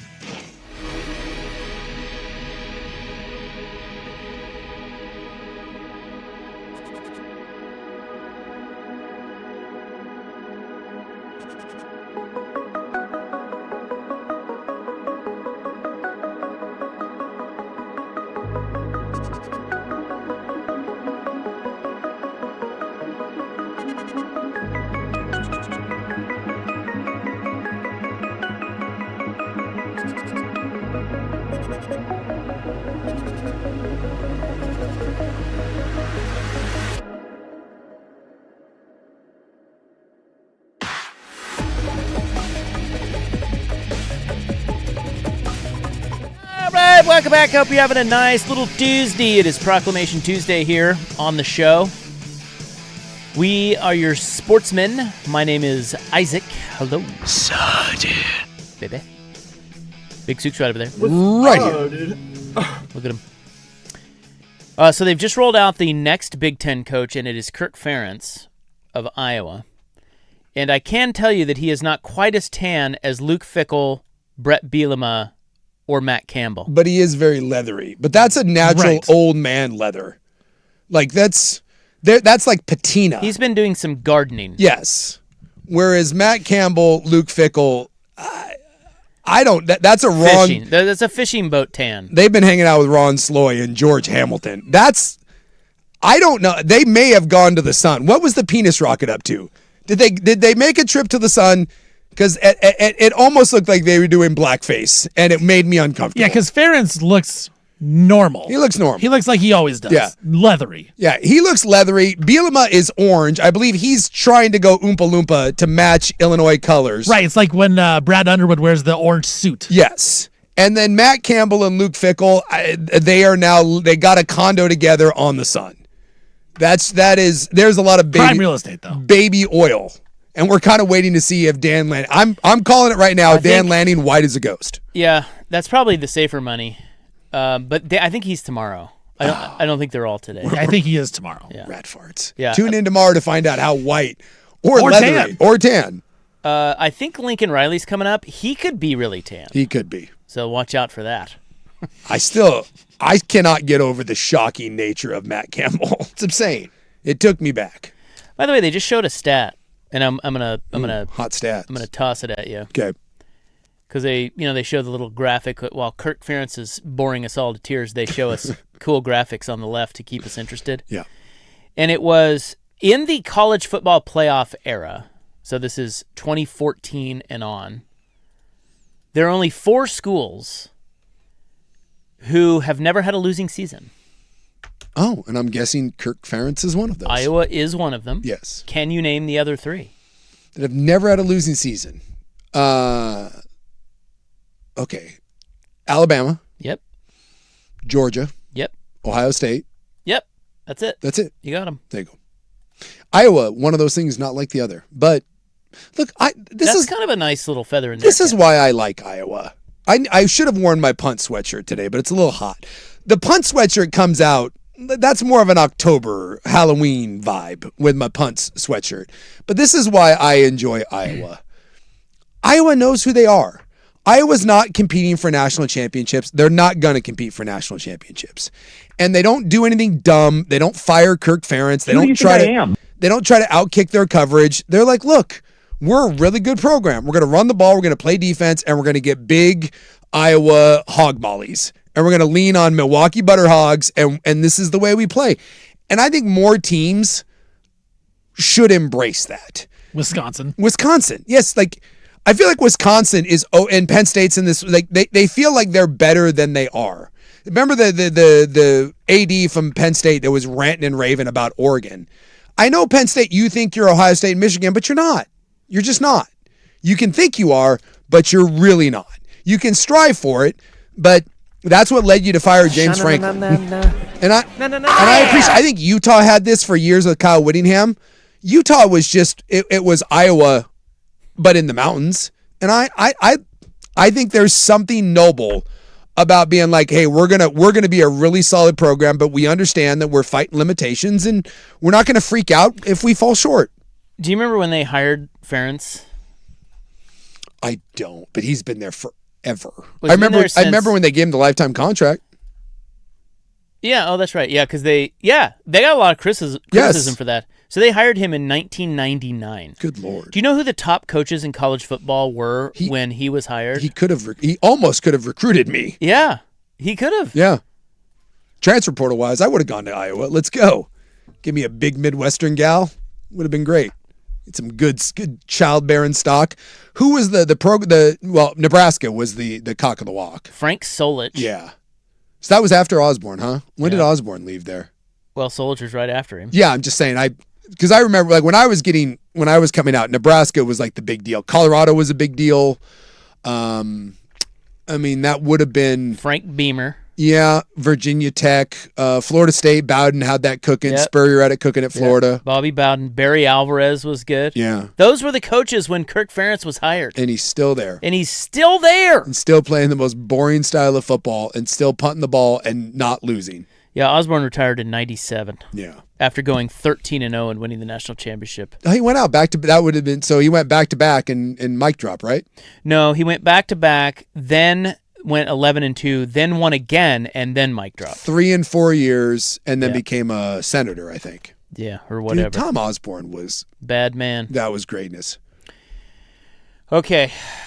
I remember getting a letter from them and thinking it was like the coolest thing in the world. Well, it is cool. Yeah, and then that is cool. And then they were like, really cool. Yeah, and then it was like, they asked me if I wanted to walk on. It's like, yeah, you can come here and be a walk on. I was like, oh. Yeah. I would like to nominate him for the most intimidating coach. Osborne? Yeah. I remember I went to a game up there, and the Nebraska fans are fantastic, and that place is fantastic to go to a game. But so Kansas was playing them, right? Yes. And we sucked, shockingly. Yeah. Some things don't change. So our team is out warming up on the field, and the fans are filling in, and it's getting pretty full and starting to buzz. And then they start playing, I don't even remember the song. Might have been Hell's Bells, but I don't know what it was. But it's that moment where they show, they have a camera fixated up the tunnel, and it's on the big screen there at their stadium. Lincoln Memorial. And all the fans are going crazy, and there's nothing but smoke. But all you can see are the white Nebraska helmets bouncing up and down. And, of course, the Kansas guys are running up and down the sideline like, I'm not paying attention to that. This is easy. This is going to be great. We should have a good game. Let's all. And meanwhile, I'm peeing my little pants. I'm like, this is intimidating. Yeah. And then Tom Osborne. Yeah, you always let him out. Walks out ahead of the players out of the smoke. Yep. Just death stare through the camera. The game was over. Yep. He is the most intimidating figure of all time. And then he runs out onto the field. The team runs out onto the field. The crowd goes crazy. And I look at my buddy and go, dude, we're going to lose by 70.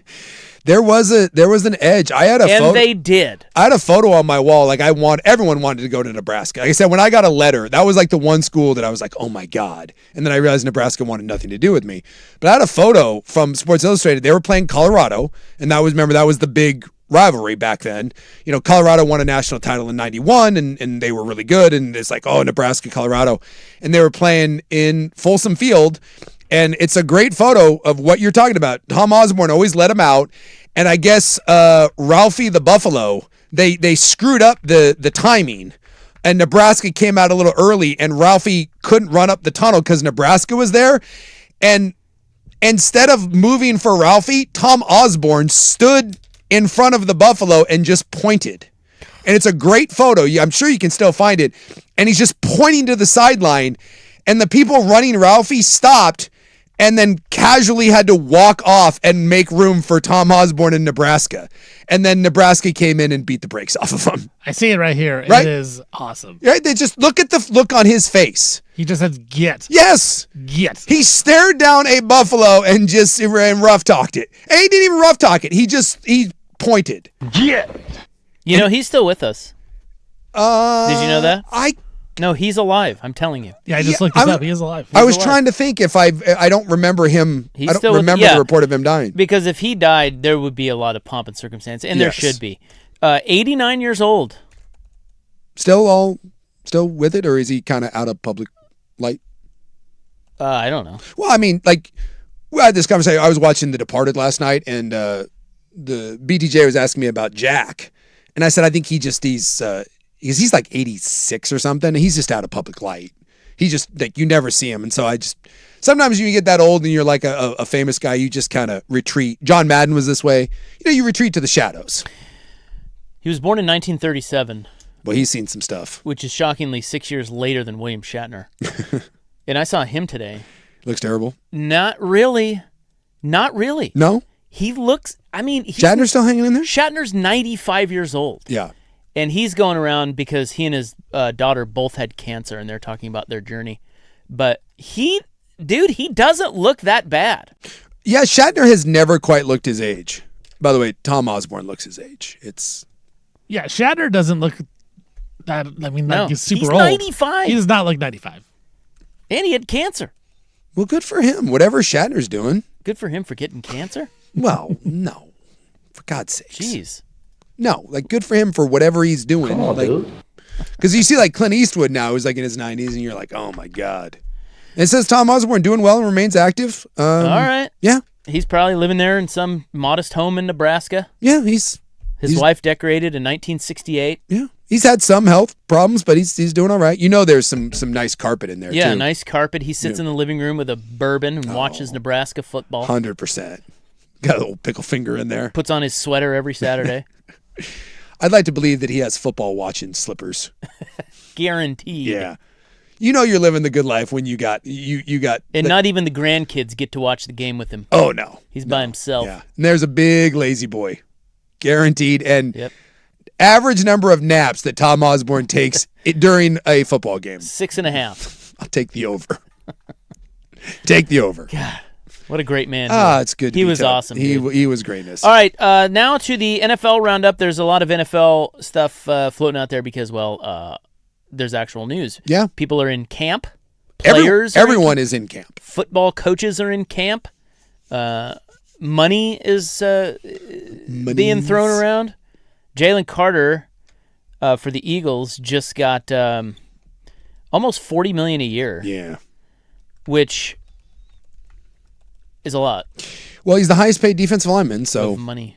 He is by a lot. But okay, so the Eagles rarely make mistakes. Yes. It seems. But I don't really understand why they just so the previous high was 31 million a year? For an interior defensive lineman? Yeah. And they just paid him 38? Yeah. Why? And he's kind of a boob. He is kind of a boob. He's the guy that remember, he got booted from. Oh, here we've got Lincoln Riley. Let's see how tan. It's a nice tan, but it's he's not a little bit more Kirk Ferency. Yeah, little disappointing. Yeah, look, it's a normal tan. It is not. It is not Matt Campbell. Bad. He looks like he wears sunglasses a lot. Yeah, he does. You see, that to me is a normal golf tan. Whatever Matt Campbell and Luke Fickell are doing, that ain't golf. Like I said, it's a fishing boat tan. That's, because there's nowhere to hide. There's nowhere to hide. It's just direct sunlight. Yeah, Lincoln Riley looks fine. He just looks like a Southern California bro.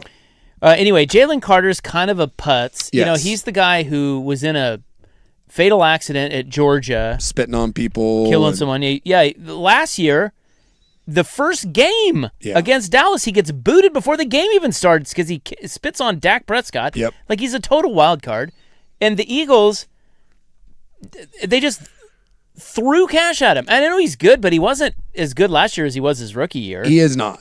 So I think it's the idea of, again, you're getting out ahead of the curve, right? Like salaries, when you're committing to someone, and by the way, Jeffrey, like, I looked at it. So again, you got to look at the totality of it.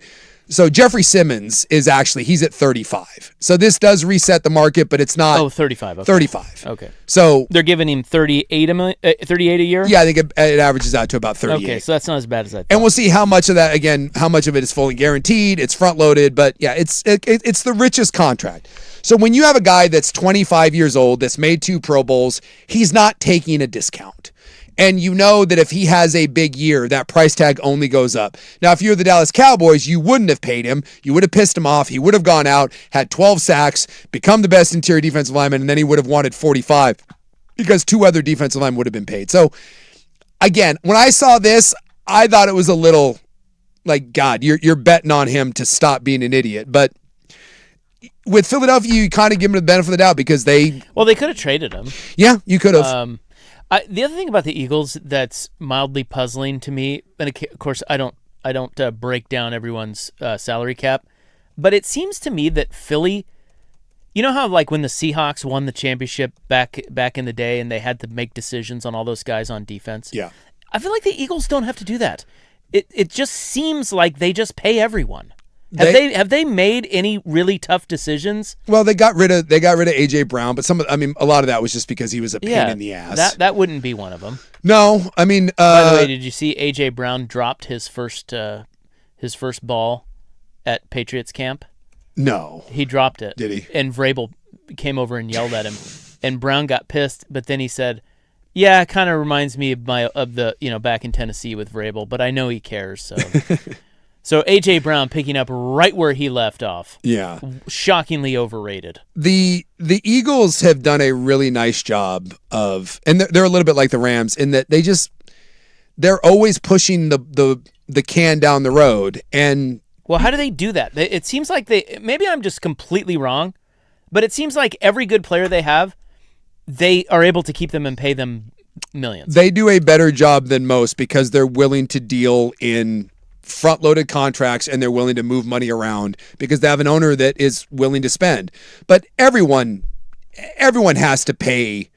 Everyone has to pay the piper eventually, and they've lost some depth I remember over the years they've lost some secondary pieces, they've lost some offensive line pieces, but yes, for the most part, Philadelphia has done a really nice job of keeping everyone together. And remember, they had a cheap quarterback for a while too, but now they've had to pay Jalen Hurts, and now that you're paying Jalen Carter, you did get rid of AJ Brown. Like, you can push it down the road, but eventually, bills do come due. But if you're willing to put guaranteed money out there and move stuff around, you can navigate the cap. It's just that a lot of teams aren't willing to do that. So when I'm looking at an NFL team's salaries, yeah, what matters most? Is it their cap number, their guaranteed salary, the cap number, their base salary? I mean, all their base salaries are pretty low. Yes, it's the cap number. It's the cap number because So when this year, Jalen Hurts is at $32 million. Lane Johnson's at $21 million. Yeah. Mailata's at $16 million. Devontae Smith, $11 million. Landon Dickerson, Dallas Goedert, and that's it, over $10 million against the cap. Yes. How do they do that? Barkley's not even there. They have Barkley at $9.8 million. Yeah, they do a nice job of structuring contracts, and some of those guys. The other thing to being successful in the NFL is you have to hit on the guys you signed to long-term deals because those are the guys you can restructure and have funny money and bounce it around. So they've done a nice job. The guys that they've committed to have been very successful. Well, Jordan Davis. But you know what's going to happen though is Mitchell and who's the white boy? DeJean. Those guys are going to have to get locked up too. Yes, and like I said, eventually, but they'll find a way to do it, or they'll move on and they'll draft. It's like the NFL. It's basically structured where you can pay a handful of guys, and then you have to be able to constantly restructure and then bring in younger talent, and then know when to let go of expensive pieces. I mean, this is like the Chiefs. The Chiefs eventually had to move on from Snead. They had to move on from Tyreek Hill. They moved on from Trent McDuffie. They moved on from what? Like, I mean, this is kind of the way it works. You can rob Peter to pay Paul, but eventually you've got to make tough decisions. I'm guessing here with some of their offensive linemen like Lane Johnson and Mailata, like some of those guys are getting older and you're going to have to make tough decisions with them. Hurts also makes a bunch of money and he ain't very good right now. There may be another problem coming. Saquon Barkley, if he has another one, I'd have to look and see how far out he signed, but if Saquon Barkley has another so-so year, he going to be on the block because he's 29. Well, they do a hell of a job there. Yes. I thought it was, when I saw the Carter deal, I was like, whoa. But, I mean, he's a hell of a player. Yeah. It's just, he's a wild card, and I just feel like the Eagles at some point are going to have to move somebody like that or make a tough decision. But I don't. apparently not. He is the definition of risky. Because when he's motivated, he's as good as anyone in the league. And I love defensive tackles. I think they're criminally underrated, and there's not many good ones, and that's the other one. There's not many true game wreckers. It's just, if you give the guy that much money, does he care more? That's going to, I tell you what, I feel confident saying this, that one's not going to age well. Yeah, I can see that. And that, It's the Albert Hainsworth back in the day. Yes, maybe not next year, but that's not going to age well. Yeah. Because I don't know. There are guys, and this is true in all sports, and I think it's probably the hardest thing for a front office to figure out. But like another one that comes to mind is Frankie Lindor, your boy. Yeah. They overpaid him by tons. Just an exorbitant amount of money. Yeah. However, what are you supposed to do when the guy literally puts your team on his back and carries you to the playoffs, right?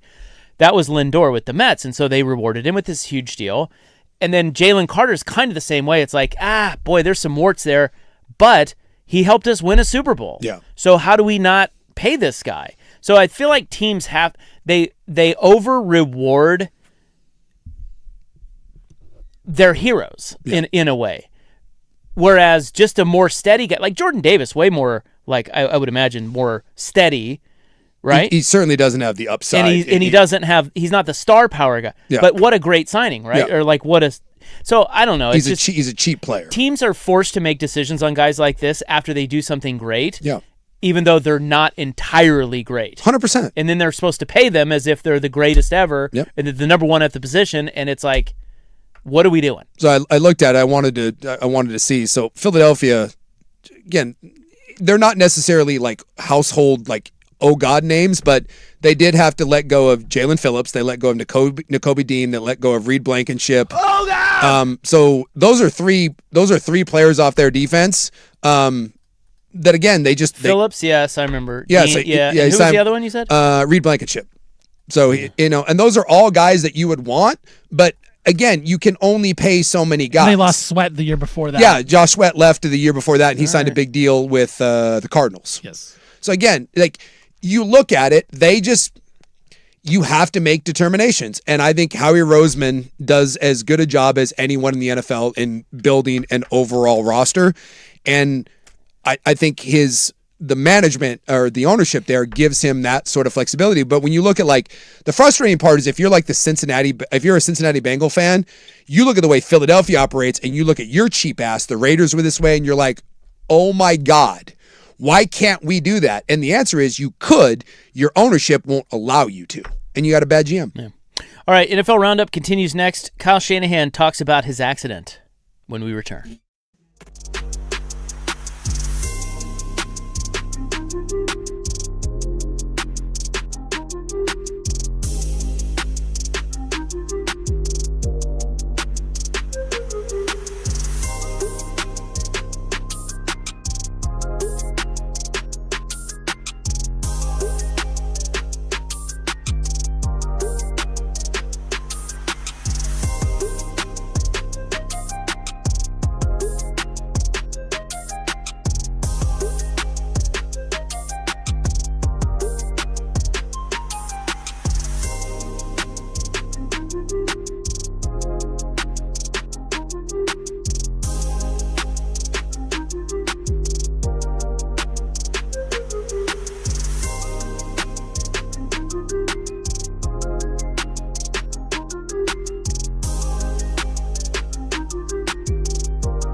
Now, from the George McCoy and Warren Allen Sports Desk, a Sports Center update on the Fan Sports Network, 105.1 FM and 1080 AM. First on the Fan, Golden State Warriors and Draymond Green, they have agreed to a one-year deal worth $27.7 million. It's the same exact deal that Draymond had and opted out of it because he was trying to free up some cap space for LeBron James. When LeBron decides to go to Philly, Draymond heads back to Golden State on the same exact deal. Philadelphia Eagles, they are extending defensive tackle Jalen Carter, 4-year deal worth $152 million, worth up to $160 million if he hits incentives for the two-time Pro Bowler. Tampa Bay Bucks quarterback Baker Mayfield, he is going to report to training camp this year without a new contract and play out the final year of his deal. He was hoping to get a new deal, doesn't get his done. He'll enter the final year of his deal, then become an unrestricted free agent next offseason. Raiders coach Clinton Kubiak said today that Kirk Cousins is going to be the starting quarterback for the Raiders when practice starts tomorrow. Of course, the Raiders drafted Fernando Mendoza, number 1 overall in this past year's draft. And the Packers officially placed Micah Parsons on the physically unable to perform list. Parsons is expected to miss the start of the season. I'm Stephen Vaughn from the George McCoy at Warren Allen Sports Desk. Don't call your mom. Call George McCoy at WarrenAllen.com.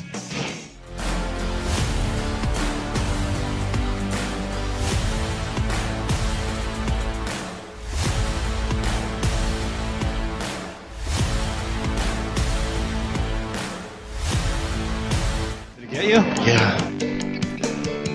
NFL news today. Talking some NFL here. They're in camp.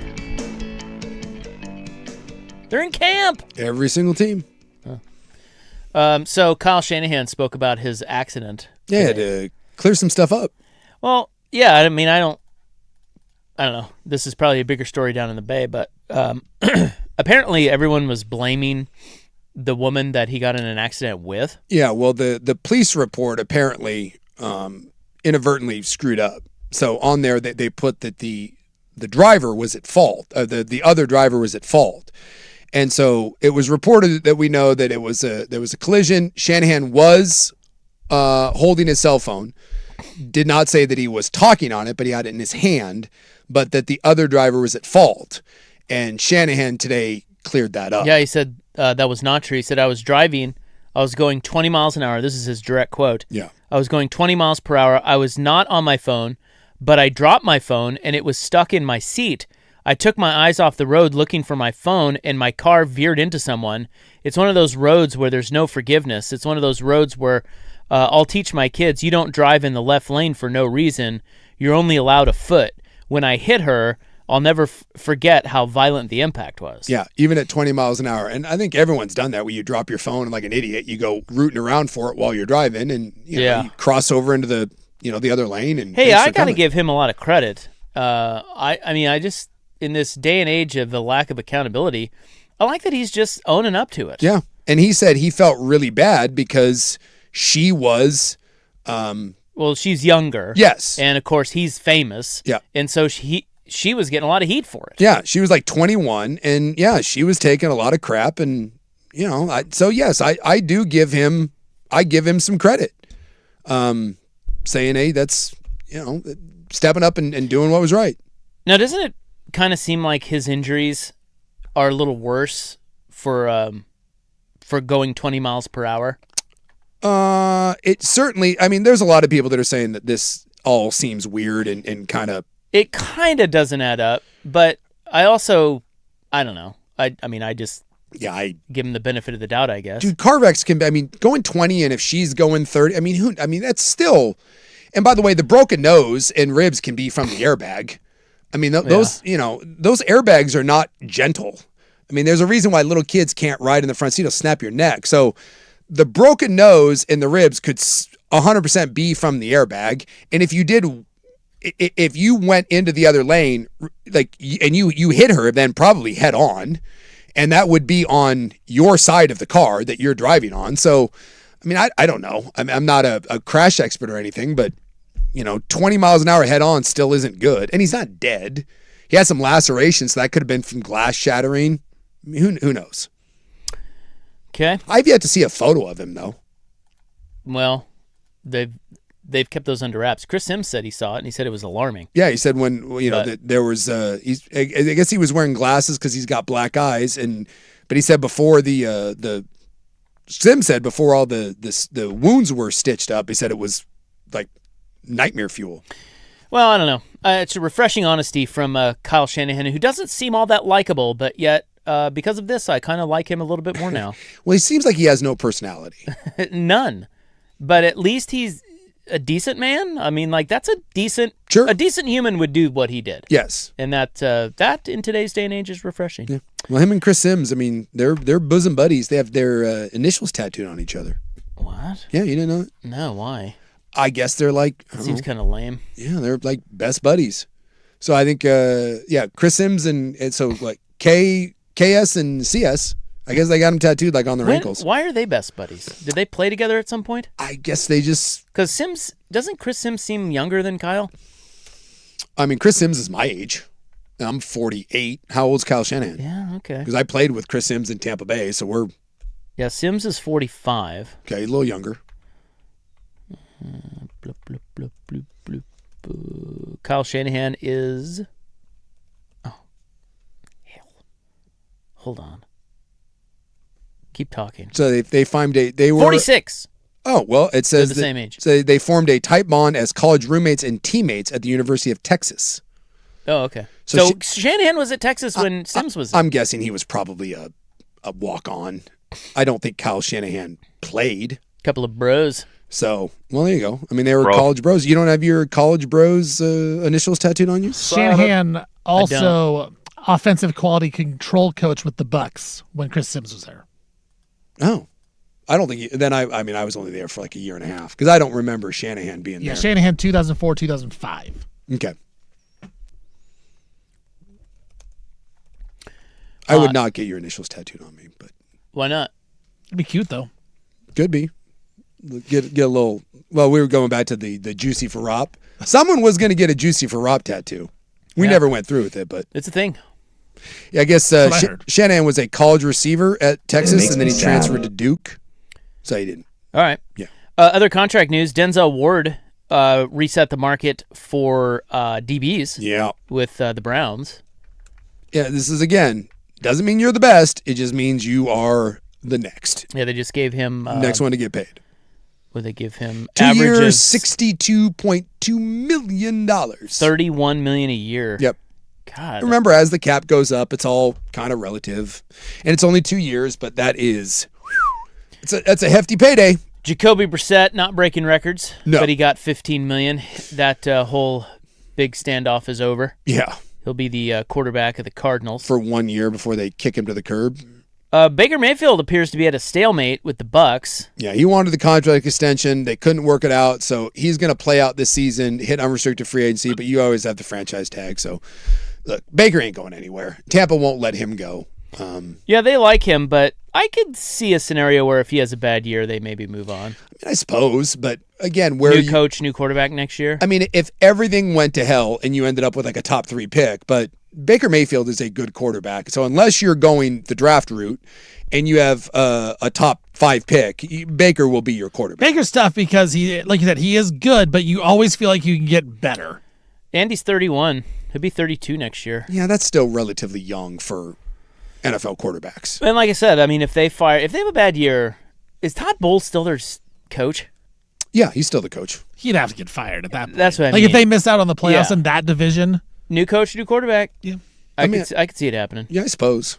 But Baker would be a hot commodity on the free agent market for sure. 100%. He'd be the new quarterback of the Raiders. Well, when Mendoza sucks. If the Browns want him back? Baker Mayfield is the best of those I don't know what you want to call them. Reclamation project, second rung quarterbacks. He's the best of those. It's just Sam Darnold and the Geno Smiths of the world, and Baker Mayfield's a really good quarterback. Daniel Jones. Yeah, Daniel Jones. We'll see if Kyler. Yeah, Kyler get an opportunity there in Minnesota, see what he does. So the Vikes are saying Kyler and McCarthy are going to split reps. No, stop it. Well, then maybe Kyler stinks. And that's what they said. And then the Raiders have already come out and said that Cousins is QB1. Yeah. And Mendoza will be the backup. Well, unless Cousins, like, we always say this, like, I'm sure the plan is to not play Mendoza, but this all comes down to how bad or good Cousins is. If Cousins is good and is playing solid football and you're 500, then yeah, Mendoza sits for a good hunk of the year. But if Cousins is if it's week 6 or 7 and he's limping around out there and looks like he's 1,000 years old, guess what? Fernando Mendoza, come on down. Are you hearing the Vita Vea to the Rams rumors? Yeah, I think from an odd standpoint, I think it's Vegas or the Rams. Well, he wants to go. He wants to go west. Well, God, the Rams are they really going to get Aaron Donald? It certainly sounds like that. And they just got Myles Garrett? Yes. And you're going to throw Vita Vea in there? Well, we'll see what happens. Again, I don't know what the asking price is. Vita Vea is only going to go somewhere if he wants to get paid. I don't know if the Rams are willing to commit to it. I mean, all that on paper sounds great, but, you know. BetOnline has the Rams the favorite, then the Chargers, Niners, Raiders, Lions, Commanders. What is that again? One more time? Rams 1, then it goes Chargers, Niners, Raiders, Lions, Commanders. Yeah. Dude, Vita Vea is a great player. And this isn't a matter of you know, the Bucks not wanting him. Bottom line is he's 31. Great little player. He's 31 years old, and he wants more money. And it's weird to think about it, but when you're 31 at most positions other than quarterback, your best days are behind you. And no one wants to think about that in the NFL, but it's the truth of the matter. I like him on the Niners. Oh, absolutely. I like him anywhere. Again, just Well, no, I don't want him to go to the Rams. Oh. Because that's overkill. That's cheating. Yeah, come on. They got Garrett and Donald. Get out of here. I'd like it to be a little bit more balanced. San Francisco, that'd be cool. Maybe the Chargers. Yeah, that'd also be cool. So think about that. And this is the other one where I'm sure Vita Vea is pissed off. He's getting $18 million, and he just watched Jalen Carter get 38. And he's watching other guys at the top of his position get 30, and he's at 18, and he knows at 31, you wait around. The older you get, the less opportunity. So he wants to get paid, and he wants to get paid now. So is he willing to go somewhere west and basically play 1 year as a rental player at the 18 mil? And by the way, who has the ability to absorb that? I mean, there's a lot more into than just wanting Vita Vea. Everyone wants Vita Vea, but can you make it work? And is he going to be happy somewhere without a new deal? And there is your NFL Roundup. Lots of news today. And I'm just waiting for the first the second big injury, the season-ending injury, Yeah, we haven't... we got the Panthers guy. The Panthers guy. Yeah, the linebacker from the Panthers. But they're coming. So big you don't even remember his name. Yeah, I don't remember his name, but I guess he's good. What is his name? Scrotum. Scrotum? Scrotum? I don't think that's right. Scrotum. Yeah, Scrotum. Not gonna play. Scrotum. Not gonna play this year. They're coming. All right. Well, Kyle Shanahan's the biggest injury so far. Well. Yeah. Yeah, that's true. I think the Carolina Panthers. No, if Shanahan has a concussion. But he's coaching. Not right now. You need your brain for it's coaching. Not that big injury. Get out of here with that. The other one is man. Everyone's magically healed up. Daniel Jones, fine. Patrick Mahomes, fine. Yeah, we're fine. Nothing to see here. Yeah. Micah Parsons, he's on the pup list. He's on the pup list, but yeah. He's not back. Daniel Jones tore his Achilles in week 10, and he's like, yeah, Mahomes, when did he hurt his knee? That was week 15. December. Yeah, and they're saying he's fine. Oh my God. All right, coming up next, what is this team doing?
All right, well, I think this team has been low-key flying under the radar, doing a bad job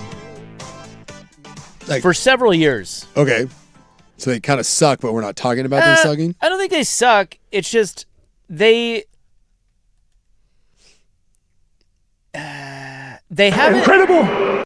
They haven't capitalized, or I think they're delusional. I think they keep trying to run it back when they're clearly not going to win anything. Okay. You're a loser. I am discussing the Golden State Warriors with you. Oh, yeah.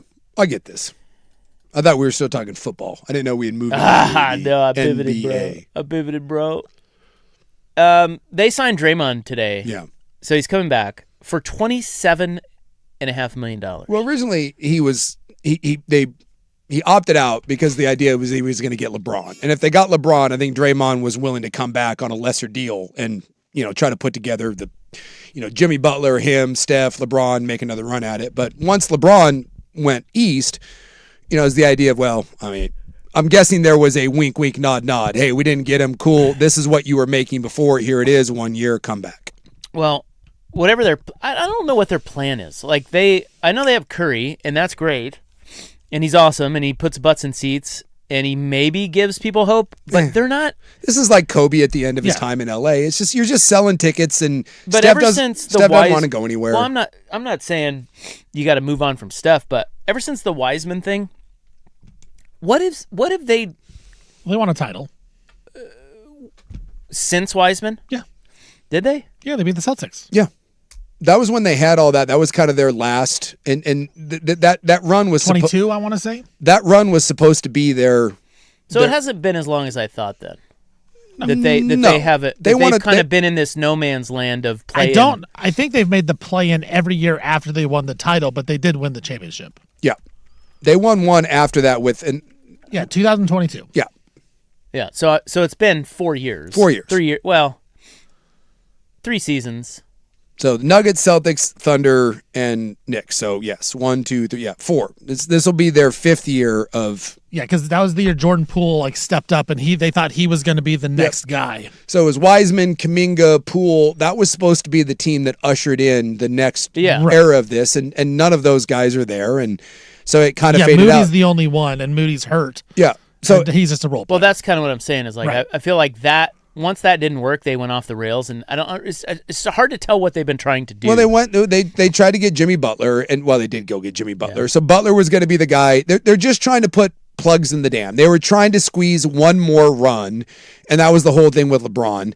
They already got rid of Clay. Draymond's still hanging around, and the only reason Draymond's there because he's a place filler at this point. So this is just the Steph Curry farewell tour. Right. That's all it is. Kobe Bryant did this at the end of his time in LA. And I don't know what to think of it. Like if you're Steph or if you're a fan of Golden State, would you rather see Steph say, hey, let me go?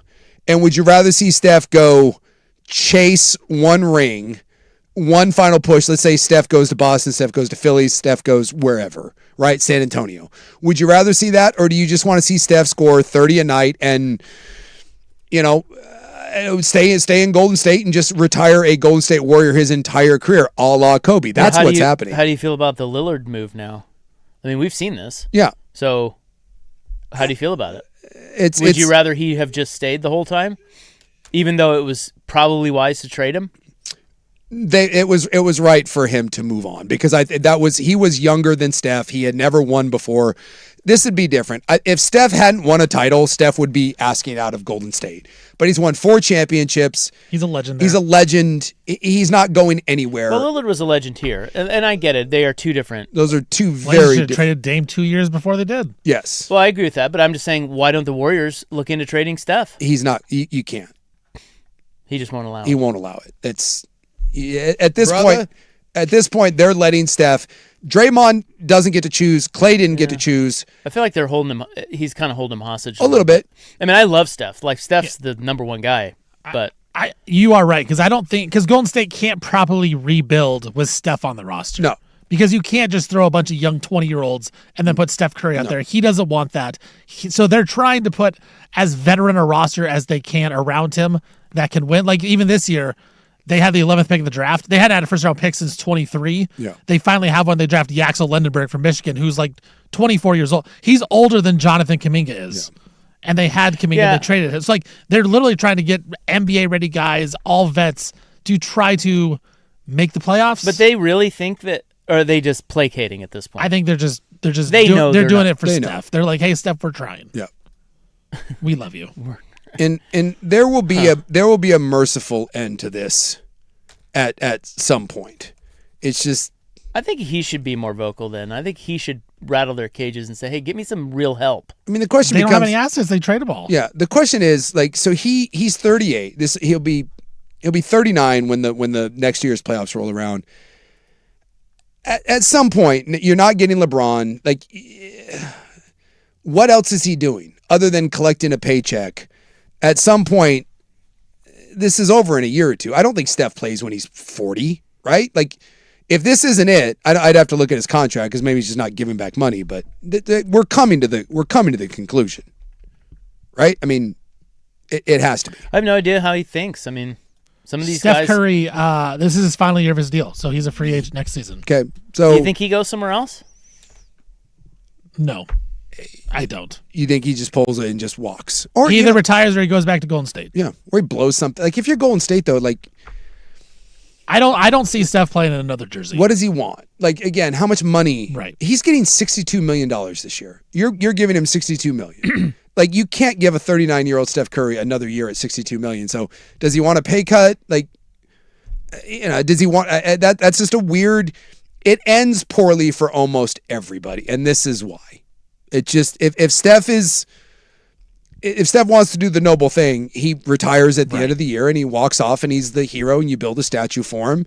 If he wants to be stubborn, if you're Golden State, you may have to say, hey man, go. Because guys that want to go on their own terms, it doesn't usually turn out well, No. as you said, because they want to hang on, they want to do it their way. But on the Warriors, I'm like, look, we need to turn the page and try to rebuild without Steph Curry because there is life without him. I was reading that I guess Jokic is going to be an unrestricted free agent next year or this next offseason. Yeah. And the Warriors were talking about, hey, The Warriors have been talking about everybody. They ask about everybody. Jokic and Curry, one final run. Yeah. Well, it's like they I wanted. tell you what, Steph That would be fun. Steph would be the perfect fit with Jokic Yeah. because Steph's the best off-ball player I've ever seen in my life. I mean, think about it. Golden State was after Kevin Durant. They, Jokic, LeBron, Butler. They have the Lakers did the same thing with LeBron. Well, you ain't kidding. They would be amazing together. Yeah, be I mean, incredible. Steph is the best off-ball player in the league Well, and I've ever Jokic's seen. And Jokic passing is the ability- best passer I've ever seen as a big man. Yeah, they would be amazing. They would be really hard to stop. Yeah. I want to see it. That'd be great. Oh, man. All right.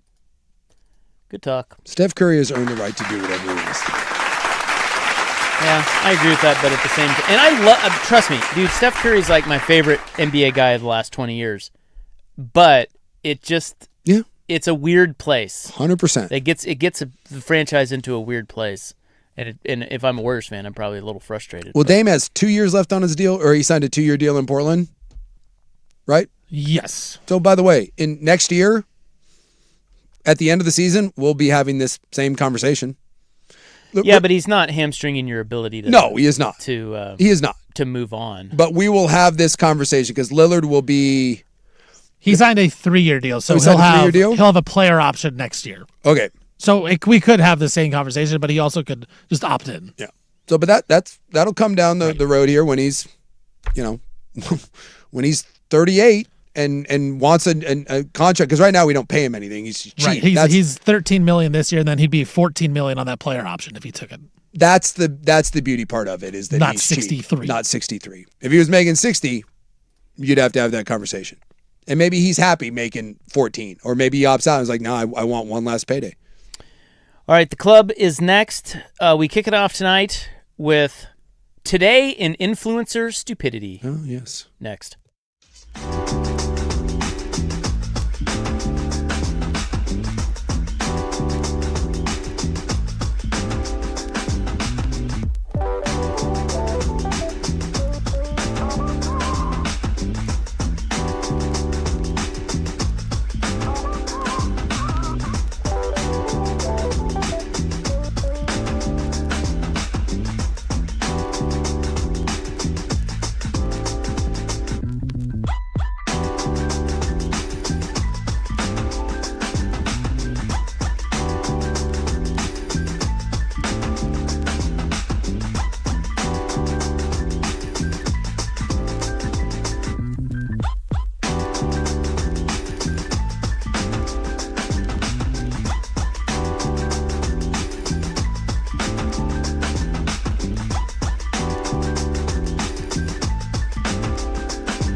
From the George McCoy at Warren Allen Sports Desk, a Sports Center update on the Fan Sports Network, 105.1 FM and 1080 AM. First on the Fan, Golden State Warriors. They are signing Draymond Green to a one-year deal worth $27.7 million. It's the exact same contract Draymond had before he opted out earlier this offseason. Draymond opted out trying to get LeBron James to go to Golden State by taking a pay cut. Didn't work. Instead, he goes back to Golden State on the same deal he had before. Philadelphia Eagles, they are re-signing Jalen Carter to a 4-year, $152 million extension. Could be up to $160 million if he hits incentives for the two-time Pro Bowler. Tampa Bay Buccaneers quarterback Baker Mayfield, he's going to report to training camp without a new deal. And then, according to sources, play out the final year of his contract before becoming an unrestricted free agent next offseason. Raiders coach Clinton Kubiak said today that Kirk Cousins is going to be the starting quarterback for the Raiders when their practice starts tomorrow. Fernando Mendoza was the number 1 overall pick for the Raiders in this past NFL draft. And the Packers officially placed Micah Parsons on the physically unable to perform list. Parsons expected to miss the start of the season. I'm Stephen Vaughn from the George McCoy at Warren Allen Sports Desk. Don't call your mom. Call George McCoy at WarrenAllen.com.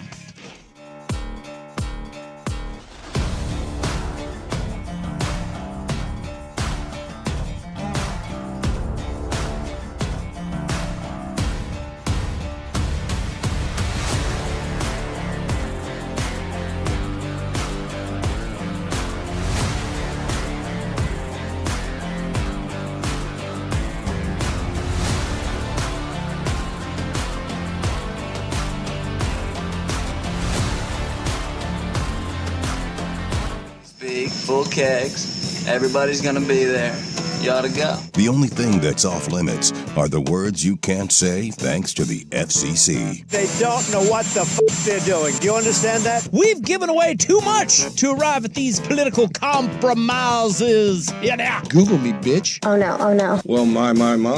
Well, now she can shop for hot young boys. I go down to the bearskin. That is the dumbest thing I have ever seen in my life. It's like a big black one, and then it goes in there. I think it's a Himalayan snowcock. We apologize. Look, fellas, I It's asked you time nice. for the club. Well, now I'm baby, getting very irritated. on For the last 105.1 time, and would you 1080 please stay off my The Fan. freaking grass? Ooh-wee. Welcome back to our show. This is our show. Stay off the damn grass. If you don't have good grass, you're not in business. No, you don't. I'm not happy with my state of grass right now. Why? What'd you do? Did you kill it? No. It's just that I can't quite get it dialed in. I know a lot about grass. I got these damn little, like, I don't know, they're like little yellow flower weeds, like these little, I don't know, like yellow. Dandelions? No, they're not dandelions. It's like, it looks like almost like clover. I can't seem to get rid of them, and now I got a couple pieces of crabgrass that are popping up. It's not bad, but damn it, it's not dialed in. Got the crabs. Yeah, I got the crabs. It sucks. It's just, it's average right now, and there's a lot of, again, the olds, they all have lawn services, and like, some of those sons of guns, like their lawns are just perfect. And I go by and I got lawn envy. And it's like, mine's fine, Well, but it's just. Do you think that... See, I'm going to call you out. Okay. You're not committed. No. Because if you were... I know. Your lawn would be better. I know. So you either need to S or get off the pot, fella. I know. You either need to get a service, because they'll dial it in for you, Yeah. or dial it in yourself, but you're not putting in the work I'm not. to make it I'm not. as good as you can. I'm not. I'm just not. So it's on you. I can't have envy? No, you can have envy. I got envy. But you're lamenting the fact that you don't have a... That's all your fault. It is. Look, I admit it. It's not my best effort right now. I got other things in the pipeline. You're looking at them, but I just every now and then I just go outside and I'm like, but I put down like the weed and feed, but then, it's not. But I get it too. I think lawn maintenance is a bit like golf. Like there will be a time in your life where you will be really into it. Yeah. But most of the other times, you'll be like, it's good enough. Whatever. Yeah. Hey, by the way, like, if you make a par, it'll keep you coming back. That's good enough. Right now, my yard is good enough. It's just, we could all be working a little harder in the yard, right? I'll be a little bit harder. Not me. I don't have a yard. Believe me, I've thought about that too. just going, and it's great. Just going no grass whatsoever. Well, I got to keep grass in the back for the big fella, but front yard, I could go no grass. I'm concerned that it's going to look like Bush League, though. Why don't you throw some rocks out there like a true old? Well, it's because it's a big front yard, and I feel like it's too much. I've seen big front yards with rock, with like river rock. Yeah, I don't know, man. Like the olds in Arizona. But that's its own problem. Why? Because then you got weeds and there's maintenance there too, and I don't know. I got a couple of people in my neighborhood that have gone the complete no grass in the front yard, and I think it kind of looks good when you first do it, but it never stays that way. It wears. I don't love it, and I don't know why. I'm sorry. I think I'm conditioned to want grass. I think we've been sold a bill of goods. Well, a good looking yard is, there's not much better. No. It's very satisfying. Yeah. But getting that is a different story, True. It's like, it always looks the best when they just lay the sod. Like right at the beginning, it's like, believe me, I've thought about doing that too. The too. plants are all young and nice, and the bark, everything's nice. Yeah. You go back and look at old pictures, it never looks as good as when it's first put down. No. They tore down the high school by my house, and good.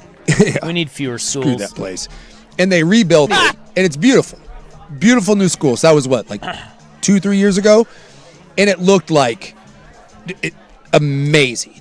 All the landscaping, the plants or whatever. It's like 2.5 years later, it looks like dog ass. Yeah. They haven't done one bit of landscaping. There is a weed that's growing out of one of the curbs, like in the bus turnaround. And it is now like 5 feet tall. And it's just this big, thick weed. I keep waiting. I'm like, no one's going to bother to cut that thing down. How tall does it have to be? The other day, I actually tried to kick it down, and I couldn't. It's a hardy stock. There is now sticker bushes that are growing on the side of the school that have now completely overtaken the sidewalk. You can't walk on the sidewalk because the sticker... I'm like, how is the school not... There's no landscaping person? No. Probably cut from the budget. I guess.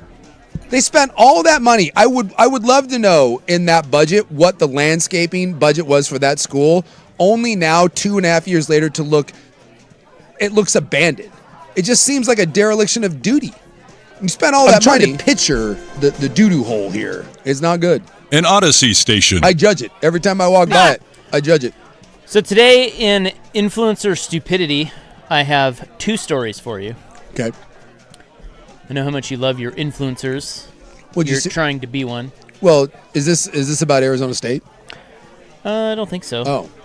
Arizona State became the first accredited university in the country. You can now get a degree in influencing.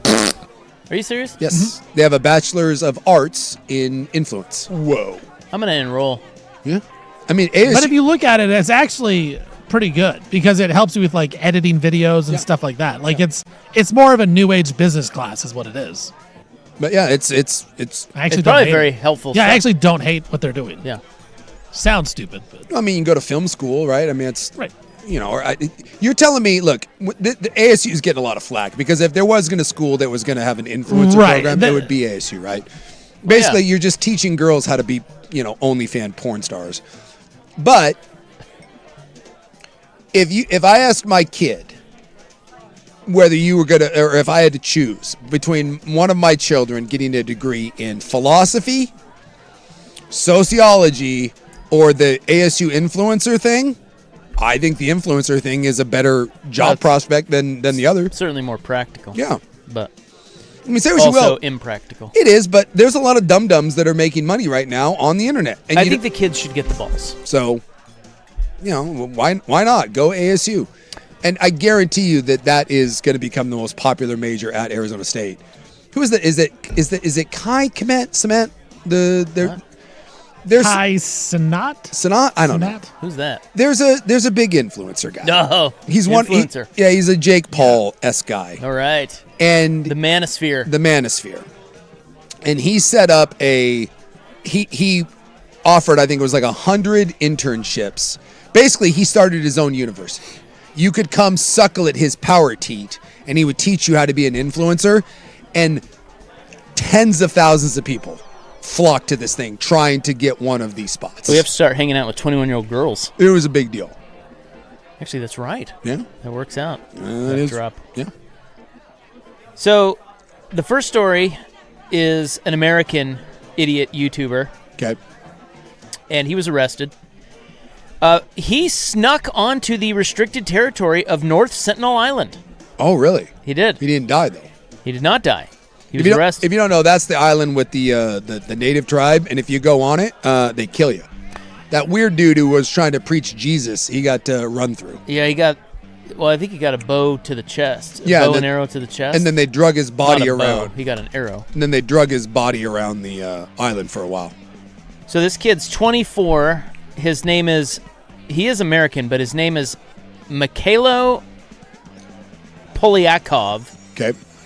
And he was arrested and further detained after he allegedly trespassed onto a restricted island in the Indian Ocean.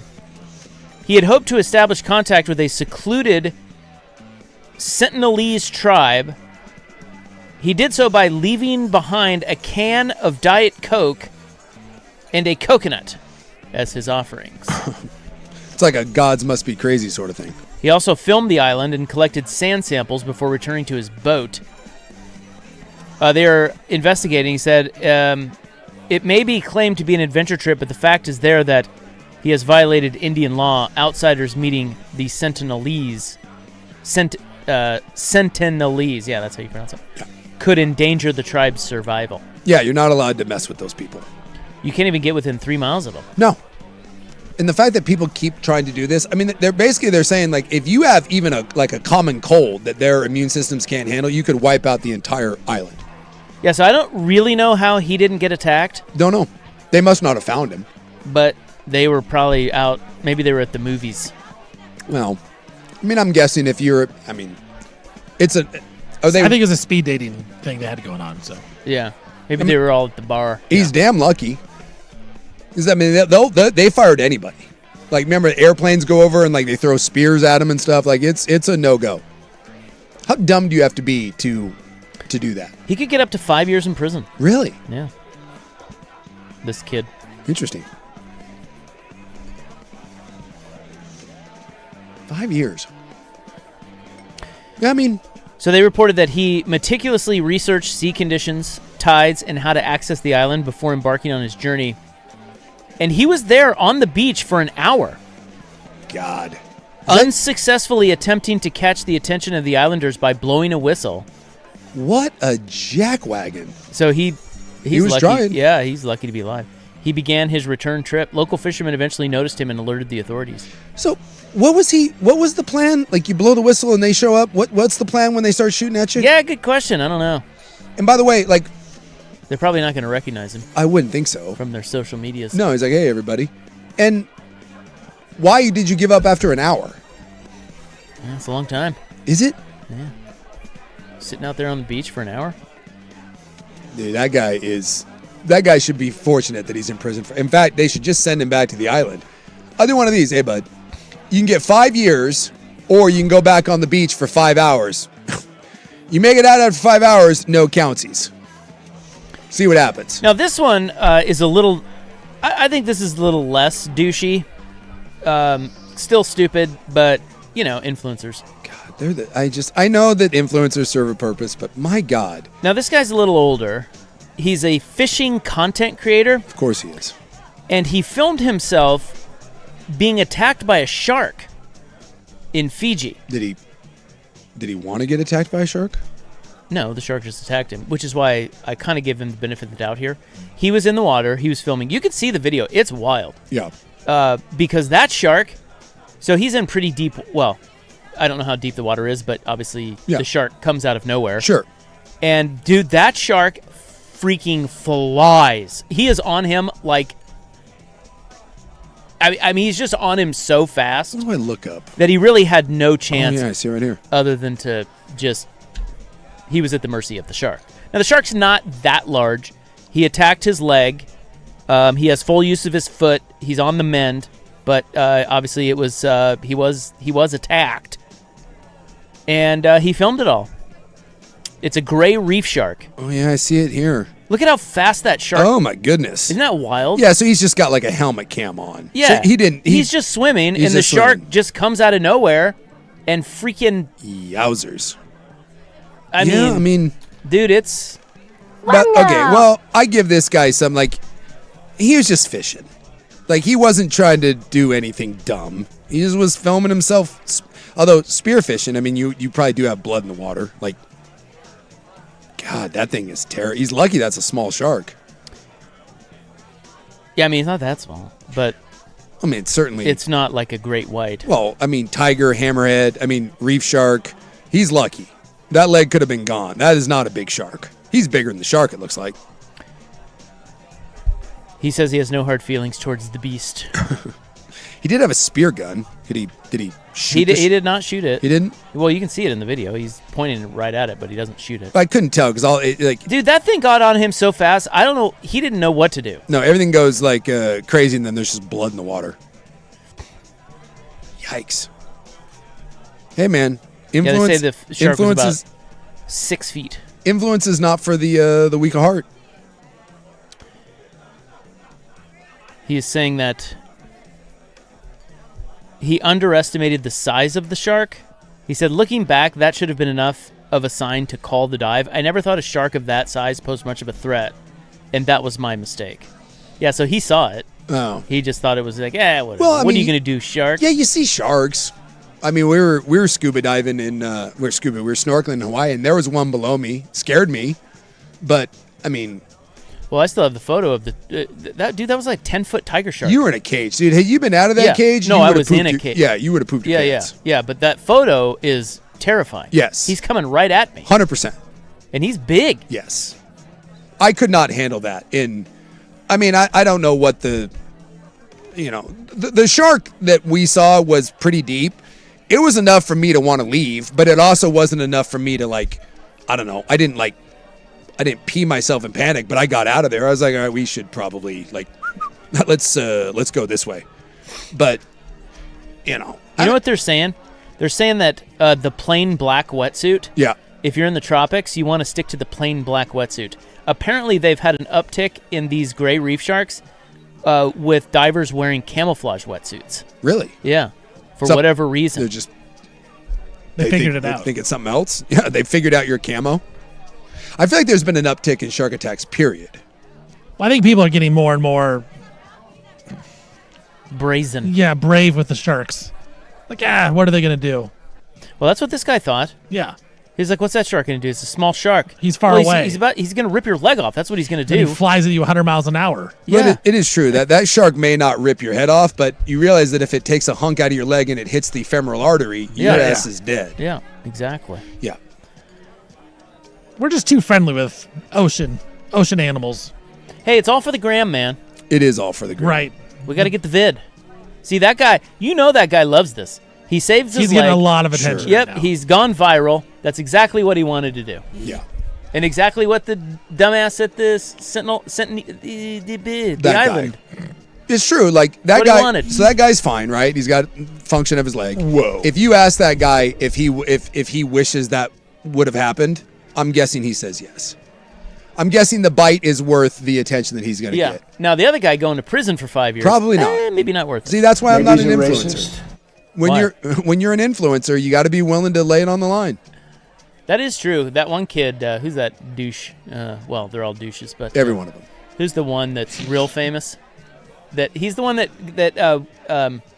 went to the clavicular golf tournament. No. Oh, Jack. Doherty. Jack something. Jack Doherty. Doherty. D-bag. Dude, I tell you what, that guy's a douche, but he's got balls. Yes, he does. That's what you gotta have. You don't have balls. I do not. You don't have influencer balls. Dude, there was that one guy who got shot doing an influencer prank, and they were like, "Are you gonna stop?" He goes, "No." He's like, "No, I'm gonna keep doing it." That dude got shot, and he's not willing to stop. Nothing will stop an influencer. They will continue to influence. I think the kids should get the balls. I think that's code for I don't want a real job. Imagine hating working so much that you're willing to get shot and keep doing it. All right. And that is today in influencer stupidity. Coming up next, something from our childhood is going away.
Now, from the George McCoy and Warren Allen Sports Desk, a Sports Center update on the Fan Sports Network, 105.1 FM and 1080 AM.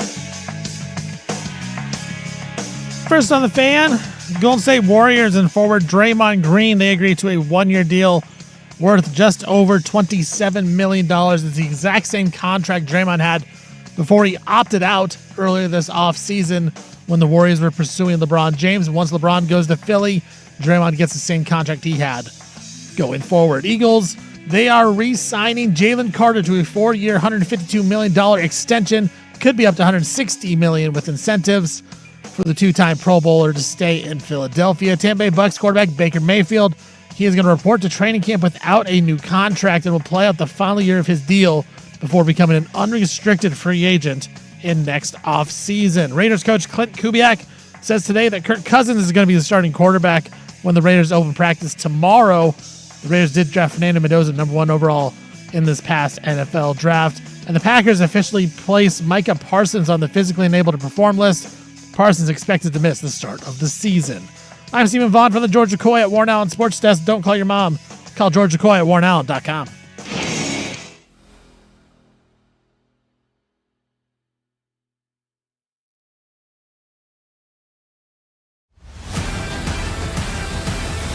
Yes.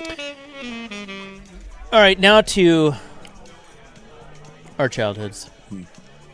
A magical place for some. Not all. Not all. I always feel bad. Like, I don't know. I think I had a normal. When you say, did you have a normal childhood? Yes. That's mine. Like, very much. We all had, our stuff, but you hear people that had like really bad childhoods and you're just like, I feel, because like, those are hard to overcome. It sucks. Yeah, that's no. And I do feel guilty sometimes. Yeah. Like, I had a pretty good, I mean, we weren't like rich or anything. No. But we got, just like everybody else, I got to ride my bike around Yeah. all day with my buddies and play wiffle ball and moon people. You were a mooner.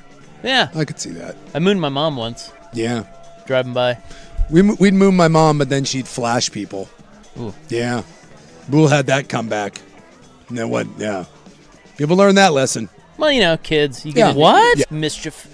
I feel like, It was fun. There was a lot of mischief. Throw pine cones at each other. Sure. BB guns. Yeah, I don't know, like, nowadays it doesn't seem like there's so much mischief as there's just crime. But I guess we had that too. We used to light things on fire and whoa. I don't know. It's like every generation probably feels that like their childhood was better than the next. Well, the kids nowadays want to record everything too. Yeah. So they record the crimes. That's true. Are we missing that kids are still out there having a good time just being kids? No, I think kids are out there getting, they're getting into stuff. No, I just mean like, are we missing that there's still an element of good, clean childhood fun? Because I feel like we're all jaded as we get older. Yeah, there is. And you only read the news. Yeah, like my son had a couple of friends ride their bikes over from their house today, and then they went to the park. Yeah. I was talking to the fan man, or I should say the brand man, and he says that like, because he lives in the, I know there's no kids around me, so I don't know, but he lives in a kid-oriented neighborhood, and he said it's like, it's great. They all ride their bikes together and they like play like sports and wiffle ball. And he says that like out in Hillsborough, it's like a slice of Americana. Well, good. I don't see that around my neighborhood at all, but it's just a bunch of old people yelling at each other. I don't really see that in our neighborhood either. But do you have kids in your neighborhood? It's getting younger. Okay. But none of them really, they all hate each other, I think. Yeah. Apparently Dusty lives in the Sandlot, I guess. Yeah. Well, yeah, you get into the burbs, and it's a little bit more like-minded and same-aged kids, and they just... I think a lot of it is just where you grow up. City versus, suburb, and, I don't know, it's different demographics. But I still think there's plenty... We have lost touch. I think everyone assumes that now if you're a kid, you're just inundated with all this crap, and I still think there's probably some innocence out there. It's not as much as when we were kids, and I think that's just social media and, like, the porn aspect of it. Dude, you have every one of those kids has a phone that everything that's ever happened in the world can be accessed. Like, that can't be good for you, but not every kid is watching the worst videos known to man. Just some of them. Well, they're still doing fun kid stuff. Sure. So that's good. Yeah. But something from our childhood is nearly dead, Jace. What do we got? The stick shift. Oh, yeah. Yeah, no one... I'm surprised that isn't already dead. Like, Well, it's almost dead. I don't know a single person. No. My buddy, like even some of my guys that own that I know that own Porsches, like a lot of the sports cars now are paddle shifters. They don't even have stick shifts in like sports cars. So from the Washington Post, they report that less than 0.6% of new cars sold in 2025 had a stick. Yeah. That number in 1980 was 35%. Yikes. So it took less than 50 years. Yeah, for it to kill the stick. Yep. Because, I mean, as somebody put it in this story, they said, the more the car becomes your couch, the less you're going to want to shift your gears. In other words, it's just about comfort. It's not about driving. Sure. If it's about driving, there's still a niche group that likes to drive and really drive a car. And then there is an art. My last car before I got my Soy Boy electric car, that was a stick. My Mustang was a stick. But there is an art to driving a stick, and it's kind of fun. Yes. But if you're just doing it day to day, I mean, it sucks in traffic. Yeah, well, and the new technology is way better. Yes. It's way more fuel efficient. Like, I don't even know why. If you just enjoy driving or like racing old sports cars or whatever, that's one thing. Other than that, I don't know why you would want a stick. Yeah, there's a romantic side of it. It's a passion play. Yeah, I want the cars to drive me. I don't want to drive the car. Have it drive it for me. Right, and that's what I'm saying. Like the passion play is all the people that just romanticize driving and they enjoy it. That's like a hobby. Outside of that, nobody wants a stick. Yeah. I mean, I'm trying to think like when we traveled in Europe, I taught my kids, like they think it's cool. Like I taught them on. It's a novelty. It's a novelty, but it's not really. It's in no way is it practical. You don't need to. Well, I don't think that's what I'm saying. Yeah, I don't think anyone in my family knows how to do it besides me. Well, there's no point to it. 83% of baby boomers, they said, can operate a manual. Gen Zers, 39%. 39%. Yeah. You can drive one, right? Yeah, Mike. I cannot. Steven I had can't. a couple sticks. Nope. I don't know how. My kid can drive one too. And it sucked because I worked at Columbia Edgewater. They had like the carts that we would drive out with all our maintenance stuff, and half of them were stick shift. I would have to hurry to get the ones that didn't have stick shift. I remember I got stuck once. I'm like, I can't drive out there. I don't know how to drive. That was embarrassing. That might be on your dad. Yeah, we got to call out your dad a little bit there. I don't think he had a stick shift when I our whole life. What we used to do is just borrow other people's cars who had stick shifts to teach the kids. Well, no one in my family ever knew how to drive one. I learned in college. A gal that I was dating had an old like Isuzu Rodeo. Yeah. And I learned on that, and then half of my friends had the world's biggest pieces of crap cars, and all those cars were so like, if you owned like an 84 Prelude, it was a stick shift. Like we all drove crappy cars, and then we all learned to drive crappy motorcycles, and motorcycles are all, I mean, it's not a stick, but it's the same principle. It's clutch and shift. And so you were just kind of, we didn't have any money to learn any other way. I couldn't afford any other form of transportation other than the crappy stick because it was cheap. Like I remember in high school, dudes thought it was cool to drive the stick. And so they'd all try to get cars that have stick I'll bet shift. you that's still a cool thing. If you showed up at school, I'd be interested to know because I don't know any high school kids. If you showed up to school with like an old, even old, if you showed up with like a Mustang or like an old Chevy S10 and it was a stick shift, I'll bet you that's still a flex. I'll bet you that the gals and your buddies, I'll bet you they think it's cool because you can't do it. Anything that you can do that other people can't, they get jealous instantly. Will be considered cool. 100%. Yeah, I'm with you on this. Maybe they'll come back then. Maybe they'll start making sticks for influencers. Boy. Yeah. All it takes is one. It takes one. Well, everything now is automatic. Like you said, the next wave is automatic cars. Yeah, like exactly. driving cars. So I want to take a nap in my car. Yeah. Well, there was I have to shift. I want to take a nap. I have to touch the pedals. Black Space Jesus, Neil deGrasse Tyson. I was listening to a podcast of him a while back, and he talked about how horse and buggy and like farriers and that whole horse industry was basically put out of business in 30 years. When the Model T And then literally within a couple decades, the only people that rode horses were hobbyists. Like if you wanted to ride a horse, it was a pleasure thing. And he said that within 30 years, that'll be cars. The only people that will drive cars will be hobbyists. You will be a horse. You're like, what? You drive a car? And you'll say, well, I like driving my car. And I think that sticks right now have already become that. If you own a stick, it is not economical. It's not more fuel efficient. You have it because it's cool. When I my last car, the Mustang, I had it because I thought it was fun. And to me, I don't really drive in traffic. I think it's funner. It's the same reason, like if you can get you can buy a modern motorcycle that has that's a quick shift. You don't have to clutch anymore. But I kind of feel that's, I don't know. I kind of feel that defeats the purpose of riding one. So I was thinking about this today, and we'll pause and we'll come back and talk about this because I want you to think about this too, and maybe Steven as well, even though Steven's not quite as old as we are. But I was thinking that, so I'm not all that nostalgic, generally speaking. Things change, people change, we evolve, we grow, let's all move on. But, so I was thinking this about this stick shift story, and like, of all the things from my childhood, I don't care if they go away. Stick shifts, sure, right up there. Yeah. I don't care. But then I was thinking, well, what do you care about? Like, what do you want back? And I thought of one thing. Okay. One.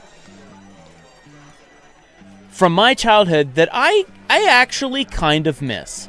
And it's something that's way more convenient now, but to me, there's a nostalgia about doing it. See, it's funny. I'll think about that, but I do think the stick shift for me is what you just talked about. That's one of them. I think there is an element. If you own a stick shift or you shift a motorcycle, you are more present, you're more aware, and you can't zone. And so many times now when we're driving, you're thinking about a million other things. And there's something fun about going on a weekend ride, whether it's on 2 or 4, and having to be present in what you're doing. And I do think that is, I miss the Mustang, but I get enjoyment out of it riding on the 2. And I do. I think losing that and becoming completely automatic or having something do it for you, I would be nostalgic for that. Incredible. I think there would be a lot more people that would get joy out of going places if they were involved in getting there. All right, so we'll continue the convo next.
So we were talking about the stick shift, and what was it, 0.6% of U.S.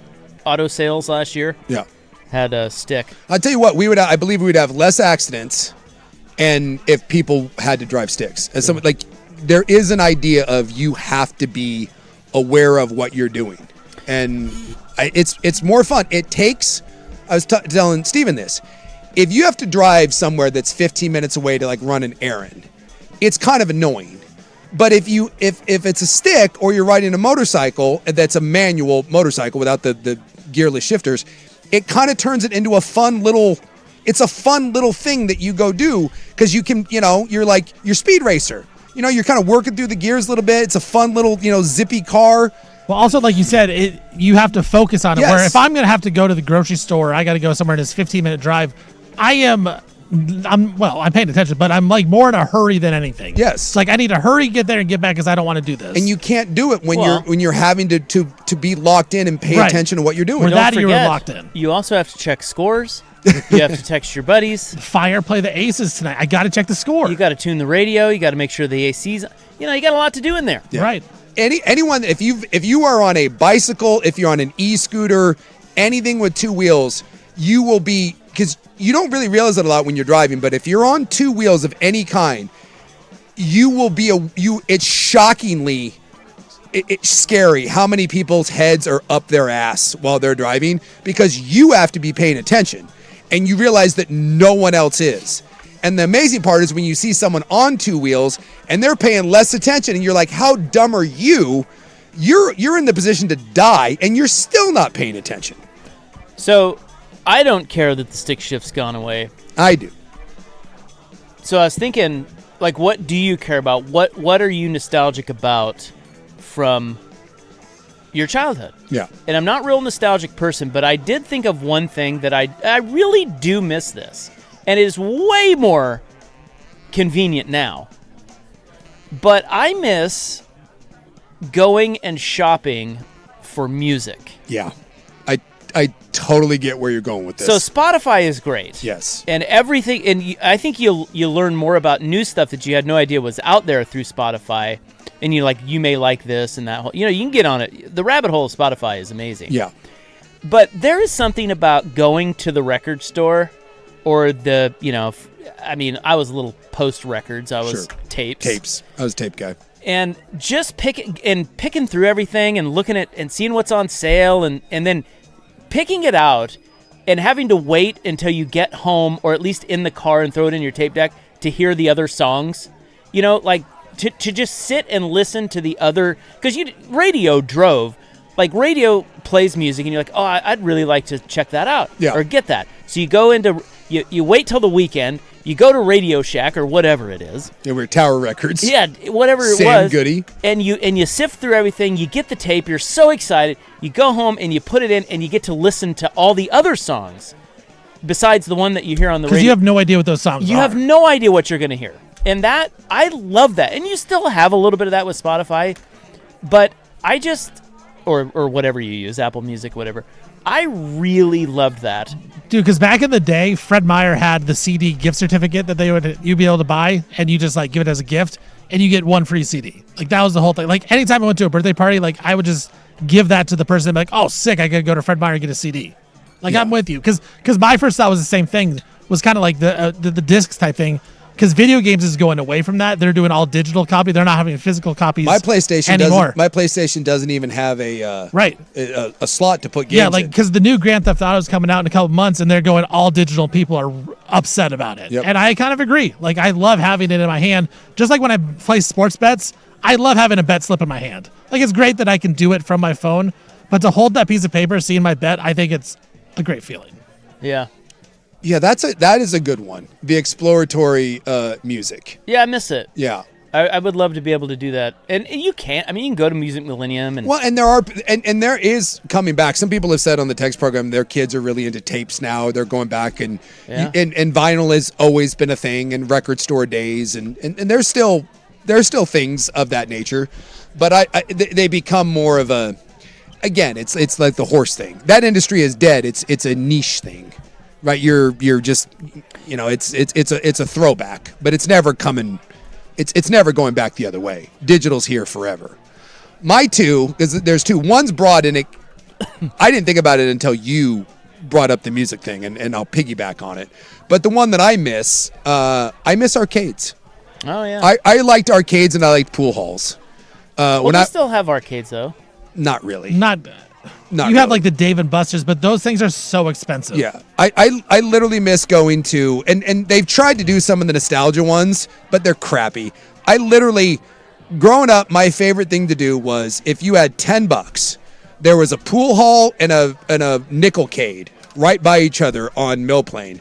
And if you could scrounge together $10, me and my idiot friends could go and, sneak a couple beers, and you could go there, and that was good for like 5-6 hours. And you'd get like 10 of you that would just kind of be there. I miss that, like hanging out with just, I don't know, and part of it was just the hanging out part.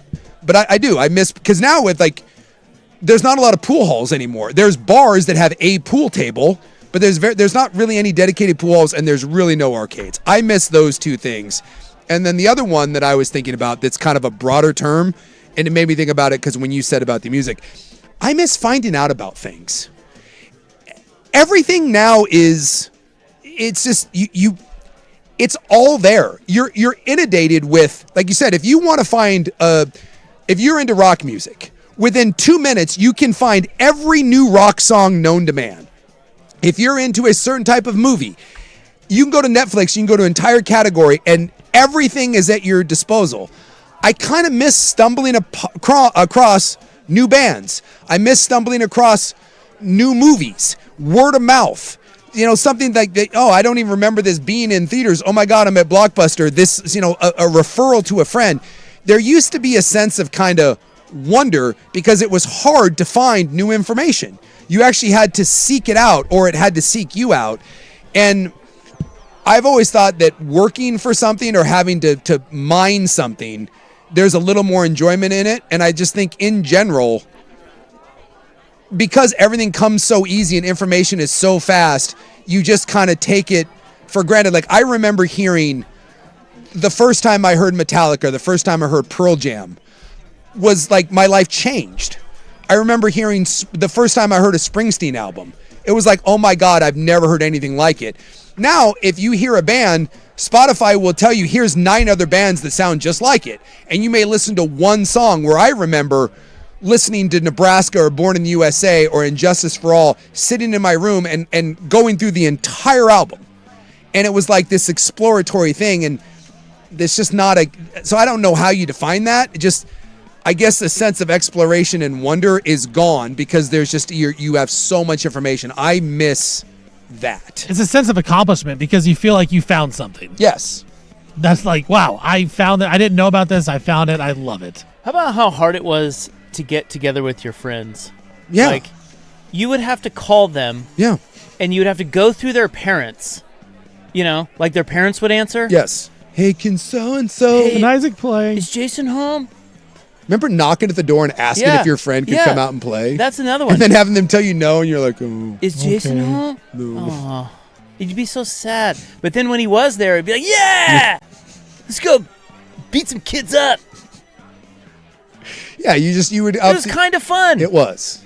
It was kind of exciting because you didn't know where your day was going to go. Yeah, there was a random. That's what I'm saying. That right there, the randomness, the opportunity of it all.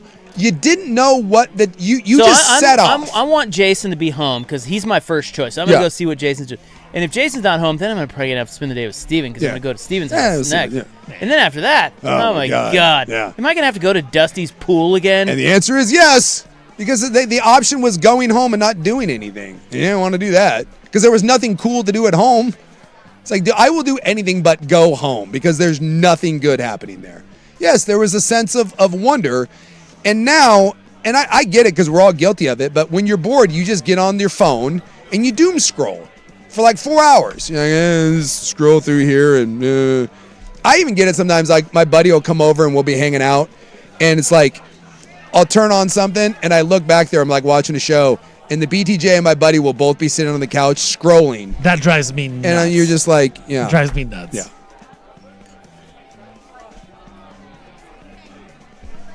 Yeah, so I guess that's the randomness. The randomness was great. I am very nostalgic for that sense of randomness.